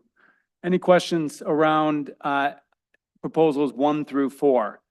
Again, excluding the Nature Conservancy proposal. Okay, with no questions, I would entertain a motion to approve items 1 through 4 of 8B. I'll make that motion. Councilmember Rocha, seconded. I'll second. Thank you, Lieutenant Governor. So the motion before us is to approve items 8B 1 through 4, and those are specific disbursements of grants to provide for funding as articulated by our colleague Pike Spector. Holly, can you call the roll? Secretary Crowfoot, Yes. Lieutenant Governor Kounalakis. Sorry, I can't hear everybody. Yes. Aye. Thank you. Katie Landell, Yes. Megan Rocha. Yes. The council has voted unanimously. The motion passes. Okay. And then I would entertain, I think, Dr. Jackson, would you want to request recusal on item 5 of 8B? Yes, I would. Okay.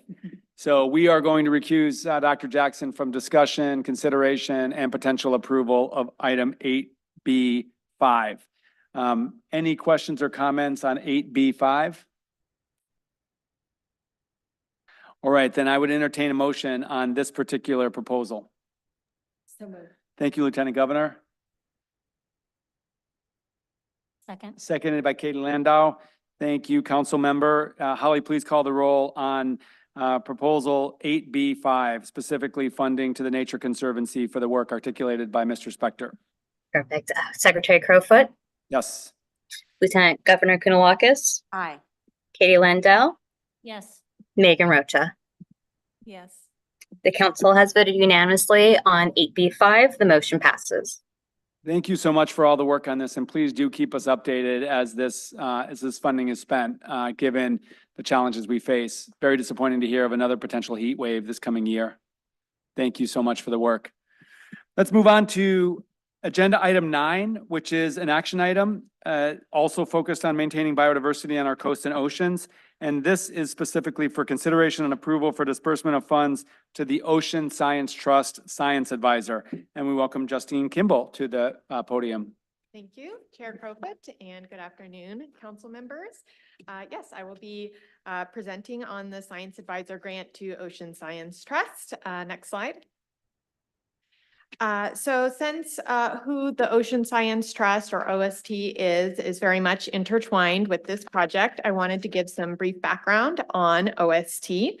OST was established by legislation in 2000 by the California Ocean Resources Stewardship Act, or CORSA, which was then subsequently updated in 2022. And since 2007, OST has served as science advisor to the OPC. OST also co-chairs and serves as the secretariat for the OPC Science Advisory Team, or SAT, which you'll be hearing more of later. And then the OPC SAT was established in 2008 to help meet the goals of the California Ocean Protection Act, and offers a critical venue to bring state leaders and scientists together around pressing ocean and coastal challenges. The OPC SAT takes on a range of topics with emphasis on state priorities to address issues impacting coastal and marine ecosystems in California. OPC and OST have worked hand in hand to engage with the SAT and the broader scientific community to bring the application of science to state decision-making. Next slide. So, so the SAT currently operates as a body of around 25 scientific experts across topics to engage on targeted efforts and provide a conduit to the larger scientific community. Since the formation of the SAT, OPC has evolved in its work and processes and staff expertise.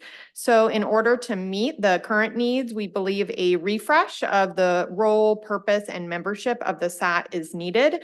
We don't know exactly what this is going to look like, this new iteration, but we will co-develop this new phase of the SAT together, OPC and OST together. But per the track record of success, we plan to continue to coordinate expert panels, workshops, host roundtable discussions, and support expert consultations through the SAT to support those science needs of the state. Next slide. The other component of this project is focused on the development of coast and ocean health indicators. Per the OPC strategic plan, OPC started producing annual reports that report on progress meeting strategic plan goals in 2021. And then in 2022, provided a first set of preliminary indicators, providing a snapshot of ocean and coastal health in California on specific topics. So the strategic plan goal builds on these annual reports to develop an indicator-based scored report card by 2025. This actually came as a direct request from the council, from the desire to really better understand the status and trends of the health of the coast and ocean, to essentially answer the question of, is the work that we're doing, OPC and the state doing, really moving the needle? The state does a lot of great work. We see a lot of great projects at OPC and across our other agencies, but how does that really translate to the ground, to our coast and bay lines as a whole? So that was really the background and intent of the annual reports. And next slide. Moving to that 2025 Coast and Ocean Report Card. But this is really not an easy task. Developing indicators requires monitoring data to support, as well as an understanding of those natural conditions and analysis of the trends, the change detection, interpretation, agreement on how to communicate those trends and what that really means. So to this end, we are proposing to create a task force through the OPC SAT, convened by OST, to lead and develop this over the next 2 years. This has really never been done in California before at this scale. There are obviously a lot of monitoring efforts. You heard from Mike about the great work of the MPA monitoring effort. NOAA has other efforts. There's sanctuaries, the integrated ecosystem, California Current. A lot of our partners do really great work, but an effort of this scope to bring that all together under one umbrella has really never been done. The West Coast Ocean Alliance is interested in this same question of a report card and indicators, but West Coast wide, including Oregon and Washington. So we have been working with them. We worked really closely with them on the 2022 report and the indicators you saw there, as well as the upcoming 2023 report that you'll see at the February council meeting. So we plan to continue that partnership with WCOA and to align our work and indicators as much as possible. And then we know that we're going to need to support additional technical analyses, really engage with the broader scientific community and the subject matter experts, the data collectors, in order to really do this well. And then finally, we see this effort as foundational for informing future monitoring needs to support management of our coast and ocean. Because we're taking this thoughtful stepwise process of, what are those indicators across physical, biological, social systems that we want to track over time, that have management relevance in particular. We can then make thoughtful investments in monitoring focused on tracking those indicators rather than being reactive to specific events or focused on research questions that might not be as relevant to management action. So, Mike teed this up at the end of his presentation. It's really that same model of, what are those questions we really want to answer, and what is the monitoring that we can use to inform that. And so we're really taking that wider than just the MPA monitoring and saying, let's do this across California's coast and ocean. And so it's going to be a 2-year effort, and it's going to be really interesting. So next slide. So that is the recommendation today, $1.325 million to the California Ocean Science Trust. This does directly implement Objective 3.1 to promote and encourage the OPC SAT across California, as well as Target 3.6.1, which is to create that annual State of the Coast and Ocean report. The actual target is longer than that, but it didn't fit on the slide. So yeah. That's it. Thanks so much. Thank you. Thanks so much, Justine. I have a few comments, but why don't we go to public comment first?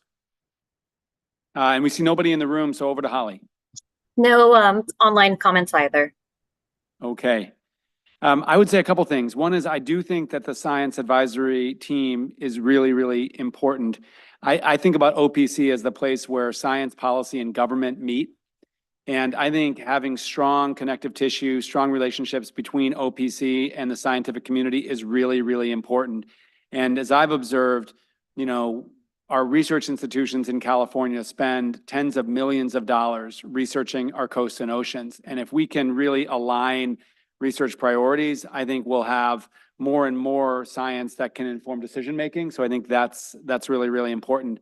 And then a word on the report card. I think the report card was initially the idea of our colleague Jared Blumenfeld when he was Cal EPA secretary. And it was an early meeting when he had a spirited back and forth with Mark Gold, the then executive director, around our desire on the council to be able to communicate in an accessible and compelling way about the health of our ocean. And the reality that our colleagues at the OPC staff live in, which is a lot of scientific complexity. So we recognize that there's a tension by calling for and maintaining this call to distill the health of a coast and oceans into an accessible report card. But I continue to think it's really, really important. And I appreciate you taking this on. And clearly the proposal is to do it with a lot of scientific rigor, such that it's in a report card that regular people, non-scientists like me can understand, that can encourage action, but that's based on really solid science that our scientific community can get behind. So very eagerly awaiting the 2025 report card. And I think this is a really good use of resources to ensure that it's not only understandable and galvanizing, but it's also really solid from a scientific basis. If I may. Yes.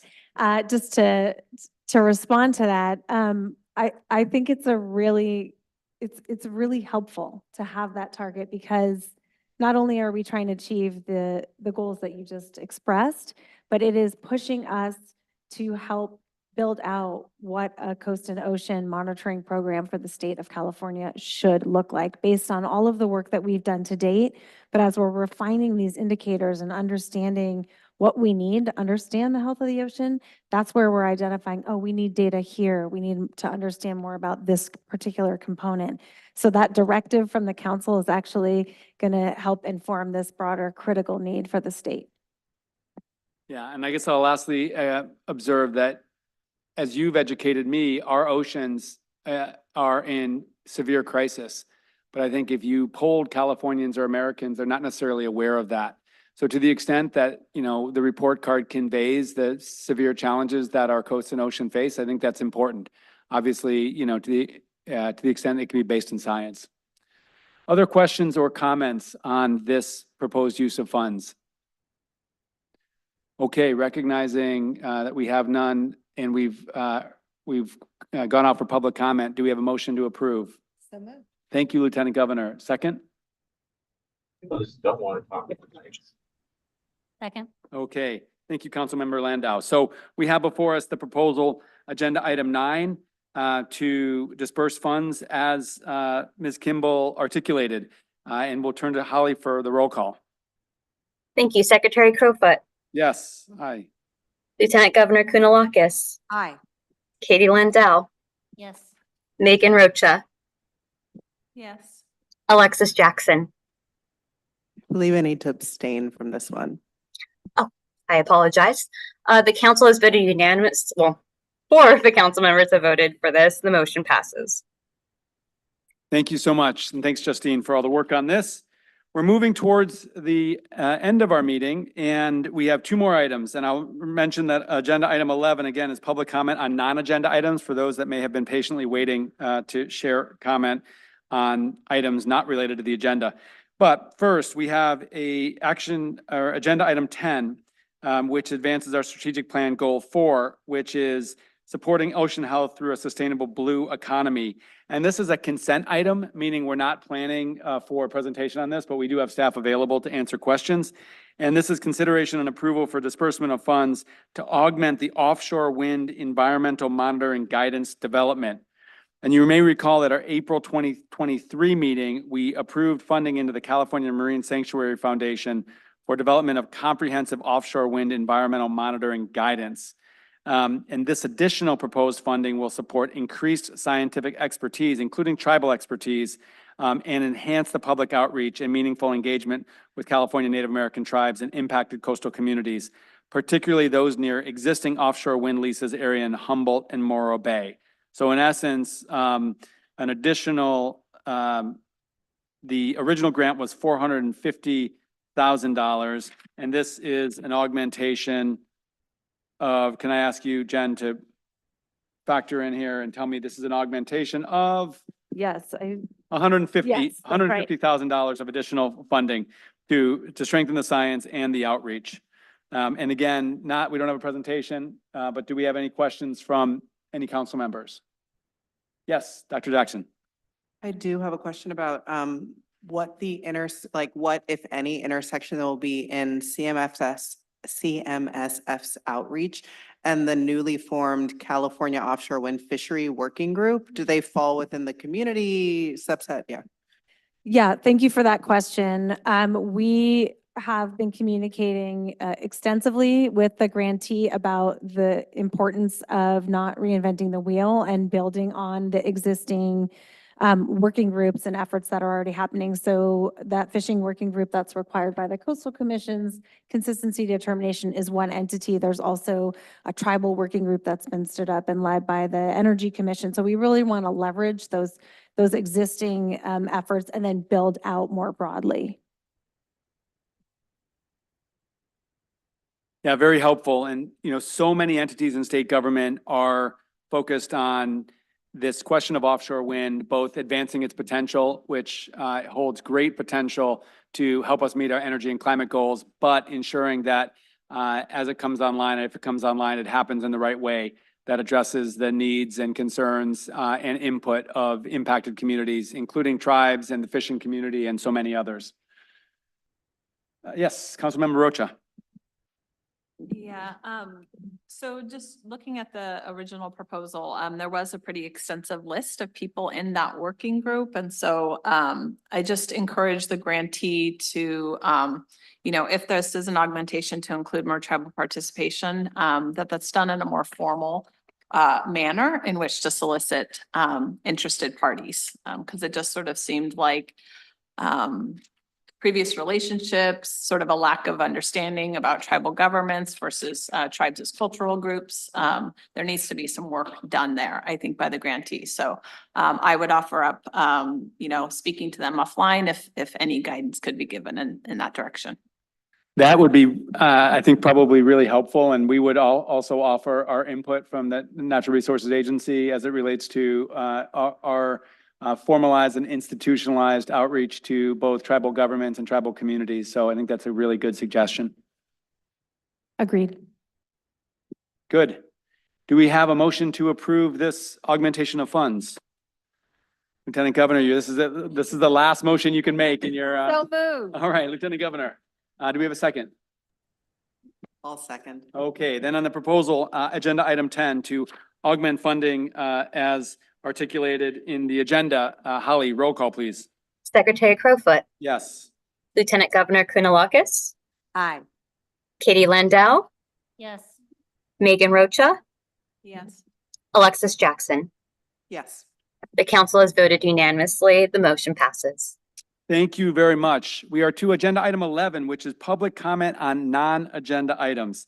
And this is an opportunity for members of the public who would like to speak on any matters that we didn't specifically address in the agenda. And so we have a couple public commenters here in person. So we will move to public comment in person. Jennifer Fearing. Good afternoon again, Chair Crowfoot and members of the council. Jennifer Fearing on behalf of numerous clients. I'll speak to those as I move through a few items. I don't want the Lieutenant Governor's last meeting to end so abruptly. I'm here to make it last a little longer. For starters, Secretary Crowfoot, on behalf of Monterey Bay Aquarium, just want to thank your executive team. Unfortunately, not either of you, but for the rest of them for taking a tour of the Monterey Bay Aquarium as part of their your retreat last month, and want to just make sure that invitation is extended to anyone else if you're in the Monterey area or want to be.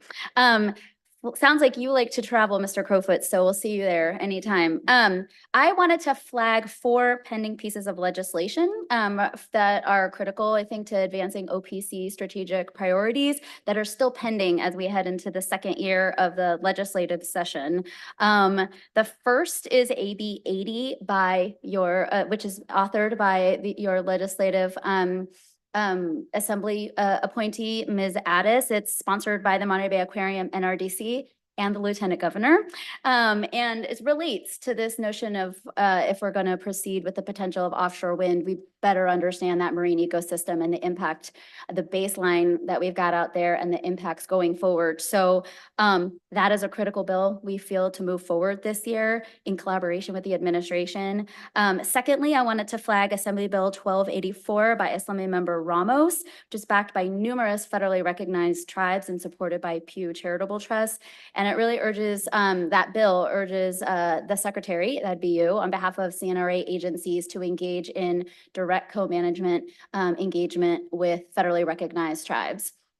Third bill to flag for you, Assembly Bill 1407, also authored by Assemblywoman Addis, is sponsored by the Monterey Bay Aquarium and the Nature Conservancy, and that would set targets to drive restoration of 3 critical ecosystems, all of which have been mentioned today: kelp forest, eelgrass, and native oyster beds.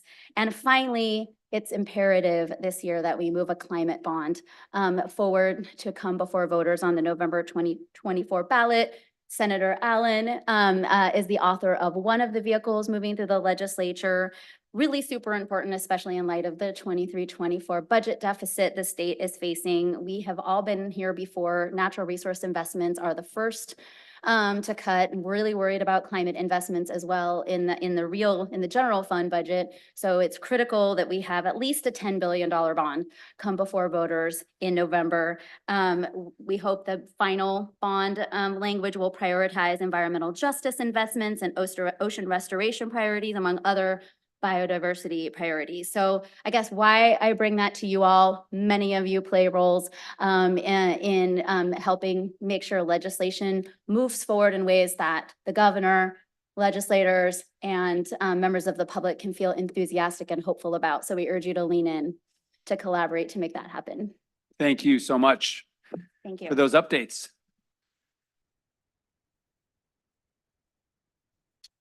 Hi, good afternoon, Council. My name is Joss Hill. I'm here today on behalf of the Pew Charitable Trusts. And just wanted to applaud you for protecting the plans to protect 30% of California's land, coast, and waters. So I want to thank you for the opportunity to provide comments on the spatial management measures process back in October. And wanted today just to highlight some of the recommendations that Pew and our partners made. So first, to ensure transparency on the SMN analysis process, ensure tribe scientists, citizen scientists, and local stakeholder experts have formal and informal opportunities during the process to bring together the required on-the-ground knowledge of areas with SMMs. Partner actively with California Native American tribes to understand the vision for Indigenous marine stewardship areas. Apply tools, including recent advances from the International Union of Conservation for Nature, related to evaluating other effective conservation measures to California's SMM analysis. Apply approaches in the MPA guide to the analysis. Ensure public-facing SMM inventory includes a clear description of its intended use. Account for land sea connections by considering threats and opportunities at the coastal watershed scale to increase terrestrial and aquatic connectivity, water quality protection, and other watershed restoration actions to coastal SMMs. Conduct a robust threats analysis, including site-by-site or even finer scale as necessary. And finally, explore needed changes to existing policy and highlight new policy and program opportunities the state should explore to meet its 30 by 30 goal. So California's coastal ecosystems are critical in responding to climate change, reducing greenhouse gases, and supporting biodiversity. So I just want to applaud you for all these efforts and the opportunity to engage. And we look forward to further engagement in the process. Thank you. Thank you so much. We're really excited to continue to advance 30 by 30 on the salty side, as our colleague Jenn Norris puts it. So thank you for that. Seeing no other in-person public comment, I'll turn to Holly on virtual public comment. Thank you. We have quite a handful here. So first is going to be Caitlin Birch, followed by Ben Grundy, and then Francine Kershaw. Caitlin, you have the floor. Good afternoon, Secretary Crowfoot and council members. My name is Caitlin Birch, marine scientist for Oceana. The recent leatherback turtle entanglement and high number of humpback whale entanglements in recent years means more needs to be done to limit vertical lines in the water and prevent lost fishing gear. We're encouraged that fishermen are signing up for and are interested in testing pop-up gear in the commercial Dungeness crab fishery this upcoming spring, and we urge the OPC to support these efforts to test, advance, and authorize the use of pop-up gear to allow for continued fishing when fishing with vertical lines is closed. Shifting to some recent updates at the Marine Resource Committee and Fish and Game Commission, the MRC recently recommended the advancement of a near-term regulatory package that begins to address management gaps in the California site gillnet fishery.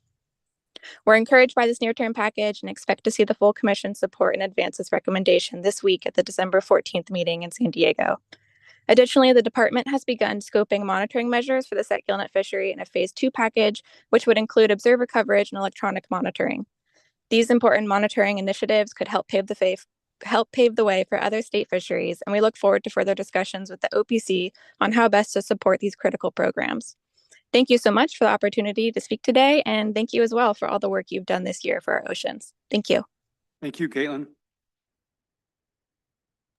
Our next speaker is going to be Ben Grundy, followed by Francine Kershaw. Ben, you have the floor.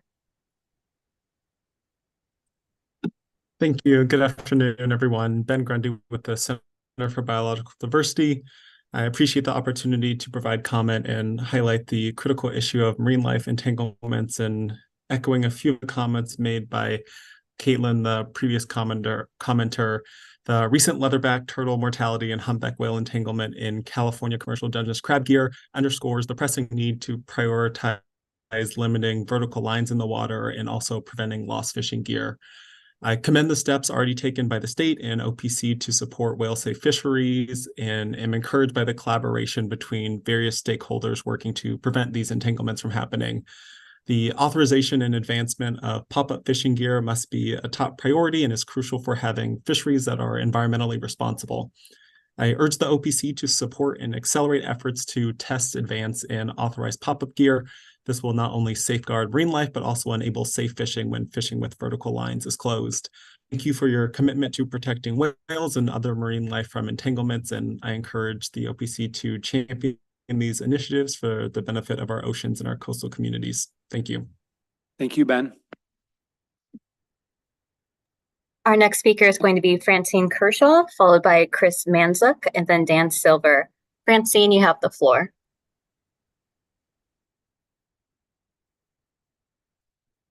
Francine, you're still on mute. There you go. Thank you.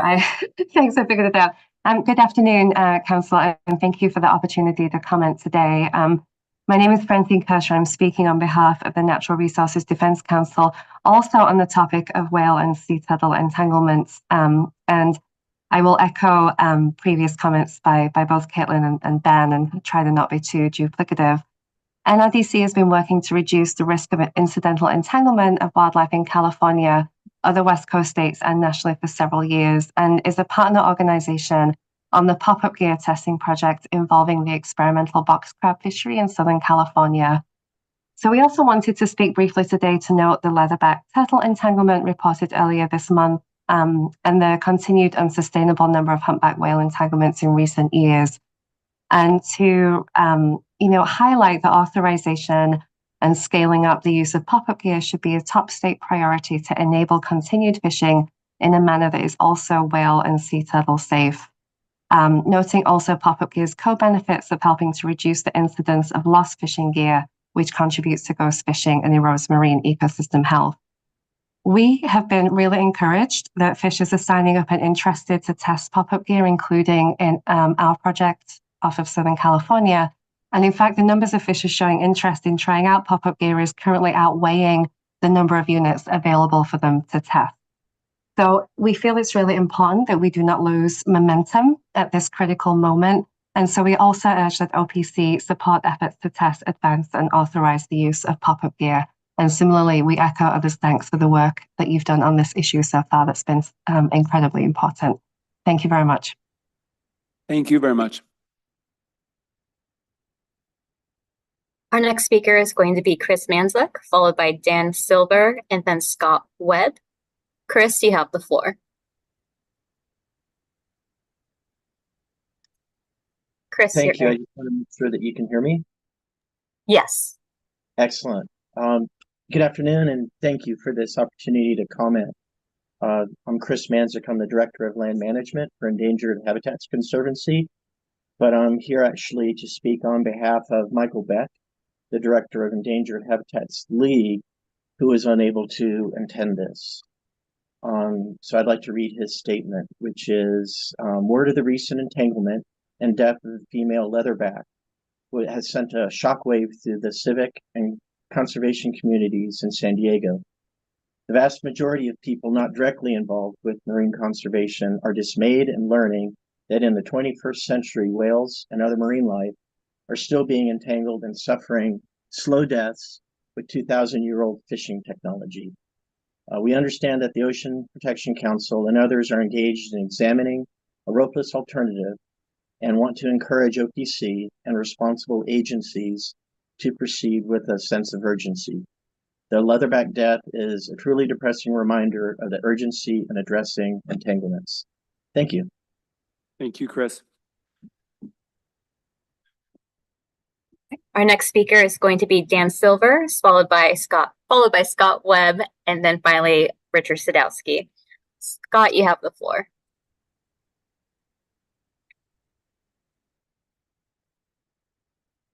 Awesome. I think it might be Dan first. Oh, Dan disappeared on me. So Dan, if you still want to comment, please raise your hand again. But Scott, you're on the floor now. Awesome. Can you also hear me? Yes. Excellent. Hello, Secretary Crowfoot, members of the council. This is Scott Webb, Director of Advocacy with the Resource Mill Institute. Just want to do a quick— And maybe just ask you to speak up just a little bit so we can hear you. Thank you, Secretary Crowfoot. A quick Me Too with my colleagues over at Oceana, NRDC, and Center of Biodiversity regarding the recent leatherback entanglement. And of course, like to encourage OPC to support efforts to test, advance, and authorize use of pop-up gear.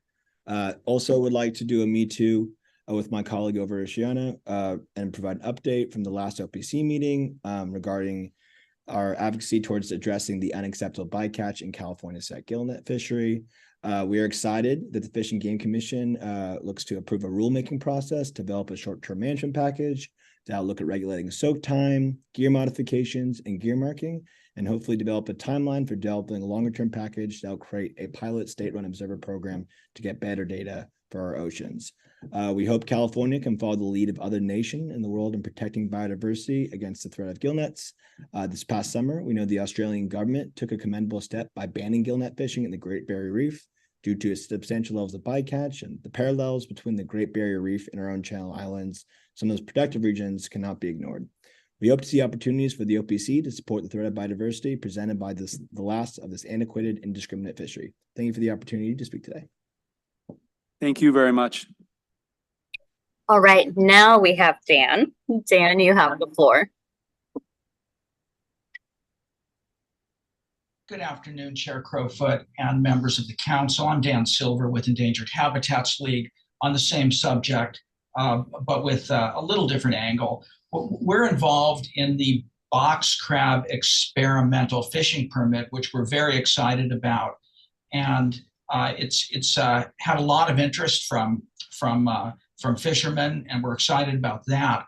But we don't have the gear to actually carry out this 100% pop-up permit. And so we'd urge OPC to support making such gear available so that this experimental permit can be successful. Thank you very much. Thank you, Dan. Thanks for joining. Our next speaker is going to be Chris Manzik, followed by Richard Sadowski. Chris, you have the floor. Hi, thank you, but I already had the opportunity to make my statement. Oh, I'm sorry, your hand was still up. We're going to lower that for you then, and we're going to move on to Mr. Sadowski. Just one moment. All right, Mr. Sadowski, you have the floor. Thank you. As always, I'm really grateful for these OPC meetings. There's always great information that we get and learn. One of the things that is happening here in Morro Bay, there's a a concerted effort regarding the offshore wind farm that's proposed in Morro Bay. And a lot of the opposition, I think, has been misinformed on not only the potential of harbor support and infrastructure support with regards to, for instance, crew transfer vessels that are potentially going to be here, but also just the overall picture on why the wind farm, how the energy in California is going to be, how the energy is being used, weaning ourselves off or closing down Diablo and the ones through cooling there. All these issues are kind of connected. And what I would maybe we recently had a panel discussion with the Honorable Senator Laird and Assemblymember Addis and some of the Board of Supervisors that are locally here, and also a professor from Cal Poly, Dr. Ben Rutherford. But I think that maybe if the OPC could organize more of a panel discussion where we can have get that dialogue going and some of the opposition in dialogue and get these things that are misinformation sorted out, that would be awesome. But thank you again, and I wish all you guys a wonderful holiday season. Richard, wonderful holiday season back at you, and thank you for the on your calling out the need for more community engagement, more opportunities for input and information sharing on offshore wind. We hear you loud and clear on that. Holly, any more public comment? A couple of more hands have gone up. So we have Deb Self, followed by Carol Rose. Deb, you have the floor. Deb, you're still on mute. There you go. Hi, everyone. This is actually Rietta Holman, and I'm the Kelp Restoration Manager for the Joint Kelp Restoration Project between Greater Farallones Association and Greater Farallones and Cordell Bank National Marine Sanctuaries. I'm also a member of the Community Working Group for the KRMP. I wanted to commend OPC as well as CDFW for continuing to build this incredible momentum to prioritize kelp restoration and research in California. And it's great to hear about the updates to the work stemming from the Kelp Action Plan. We are currently leading a collaborative effort to restore kelp forest habitat across 27 acres along Sonoma County in Northern California, and we're excited to learn from and collaborate from other like-minded experts and practitioners to advance our knowledge of the field of kelp restoration. We're also particularly excited to collaborate with UC Santa Cruz on their project to investigate novel kelp restoration approaches. Thank you for the opportunity to comment. Thank you for all your work on that. Our last speaker is going to be Carol Rose. Carol, you have the floor.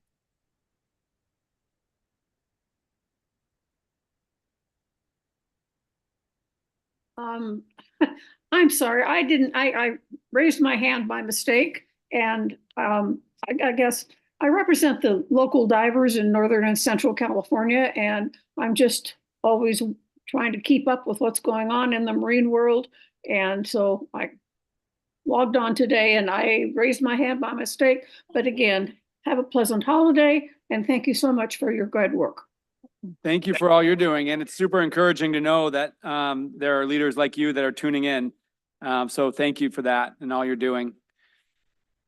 Holly, I think does that end our public comment? That wraps it up.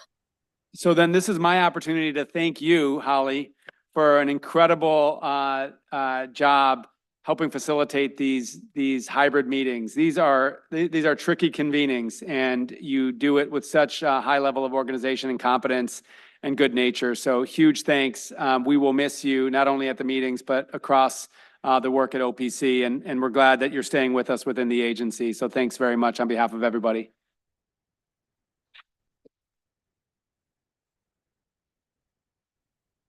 All right. So council members, we are at the end of a really productive meeting. I think Director Eckerle told us at the beginning that if we approved everything, we'd have about $40 million out the door, $50 million out the door on our critical priorities. And so thanks to the OPC team, the staff, the stakeholders, the partners. We were able to do that today. Really, really exciting. I'll mention agenda item 12 is just arrangements for the next meeting and ultimately the adjournment. Our next meeting is on Tuesday, February 29th, which is Leap Day. Quite a distinction there.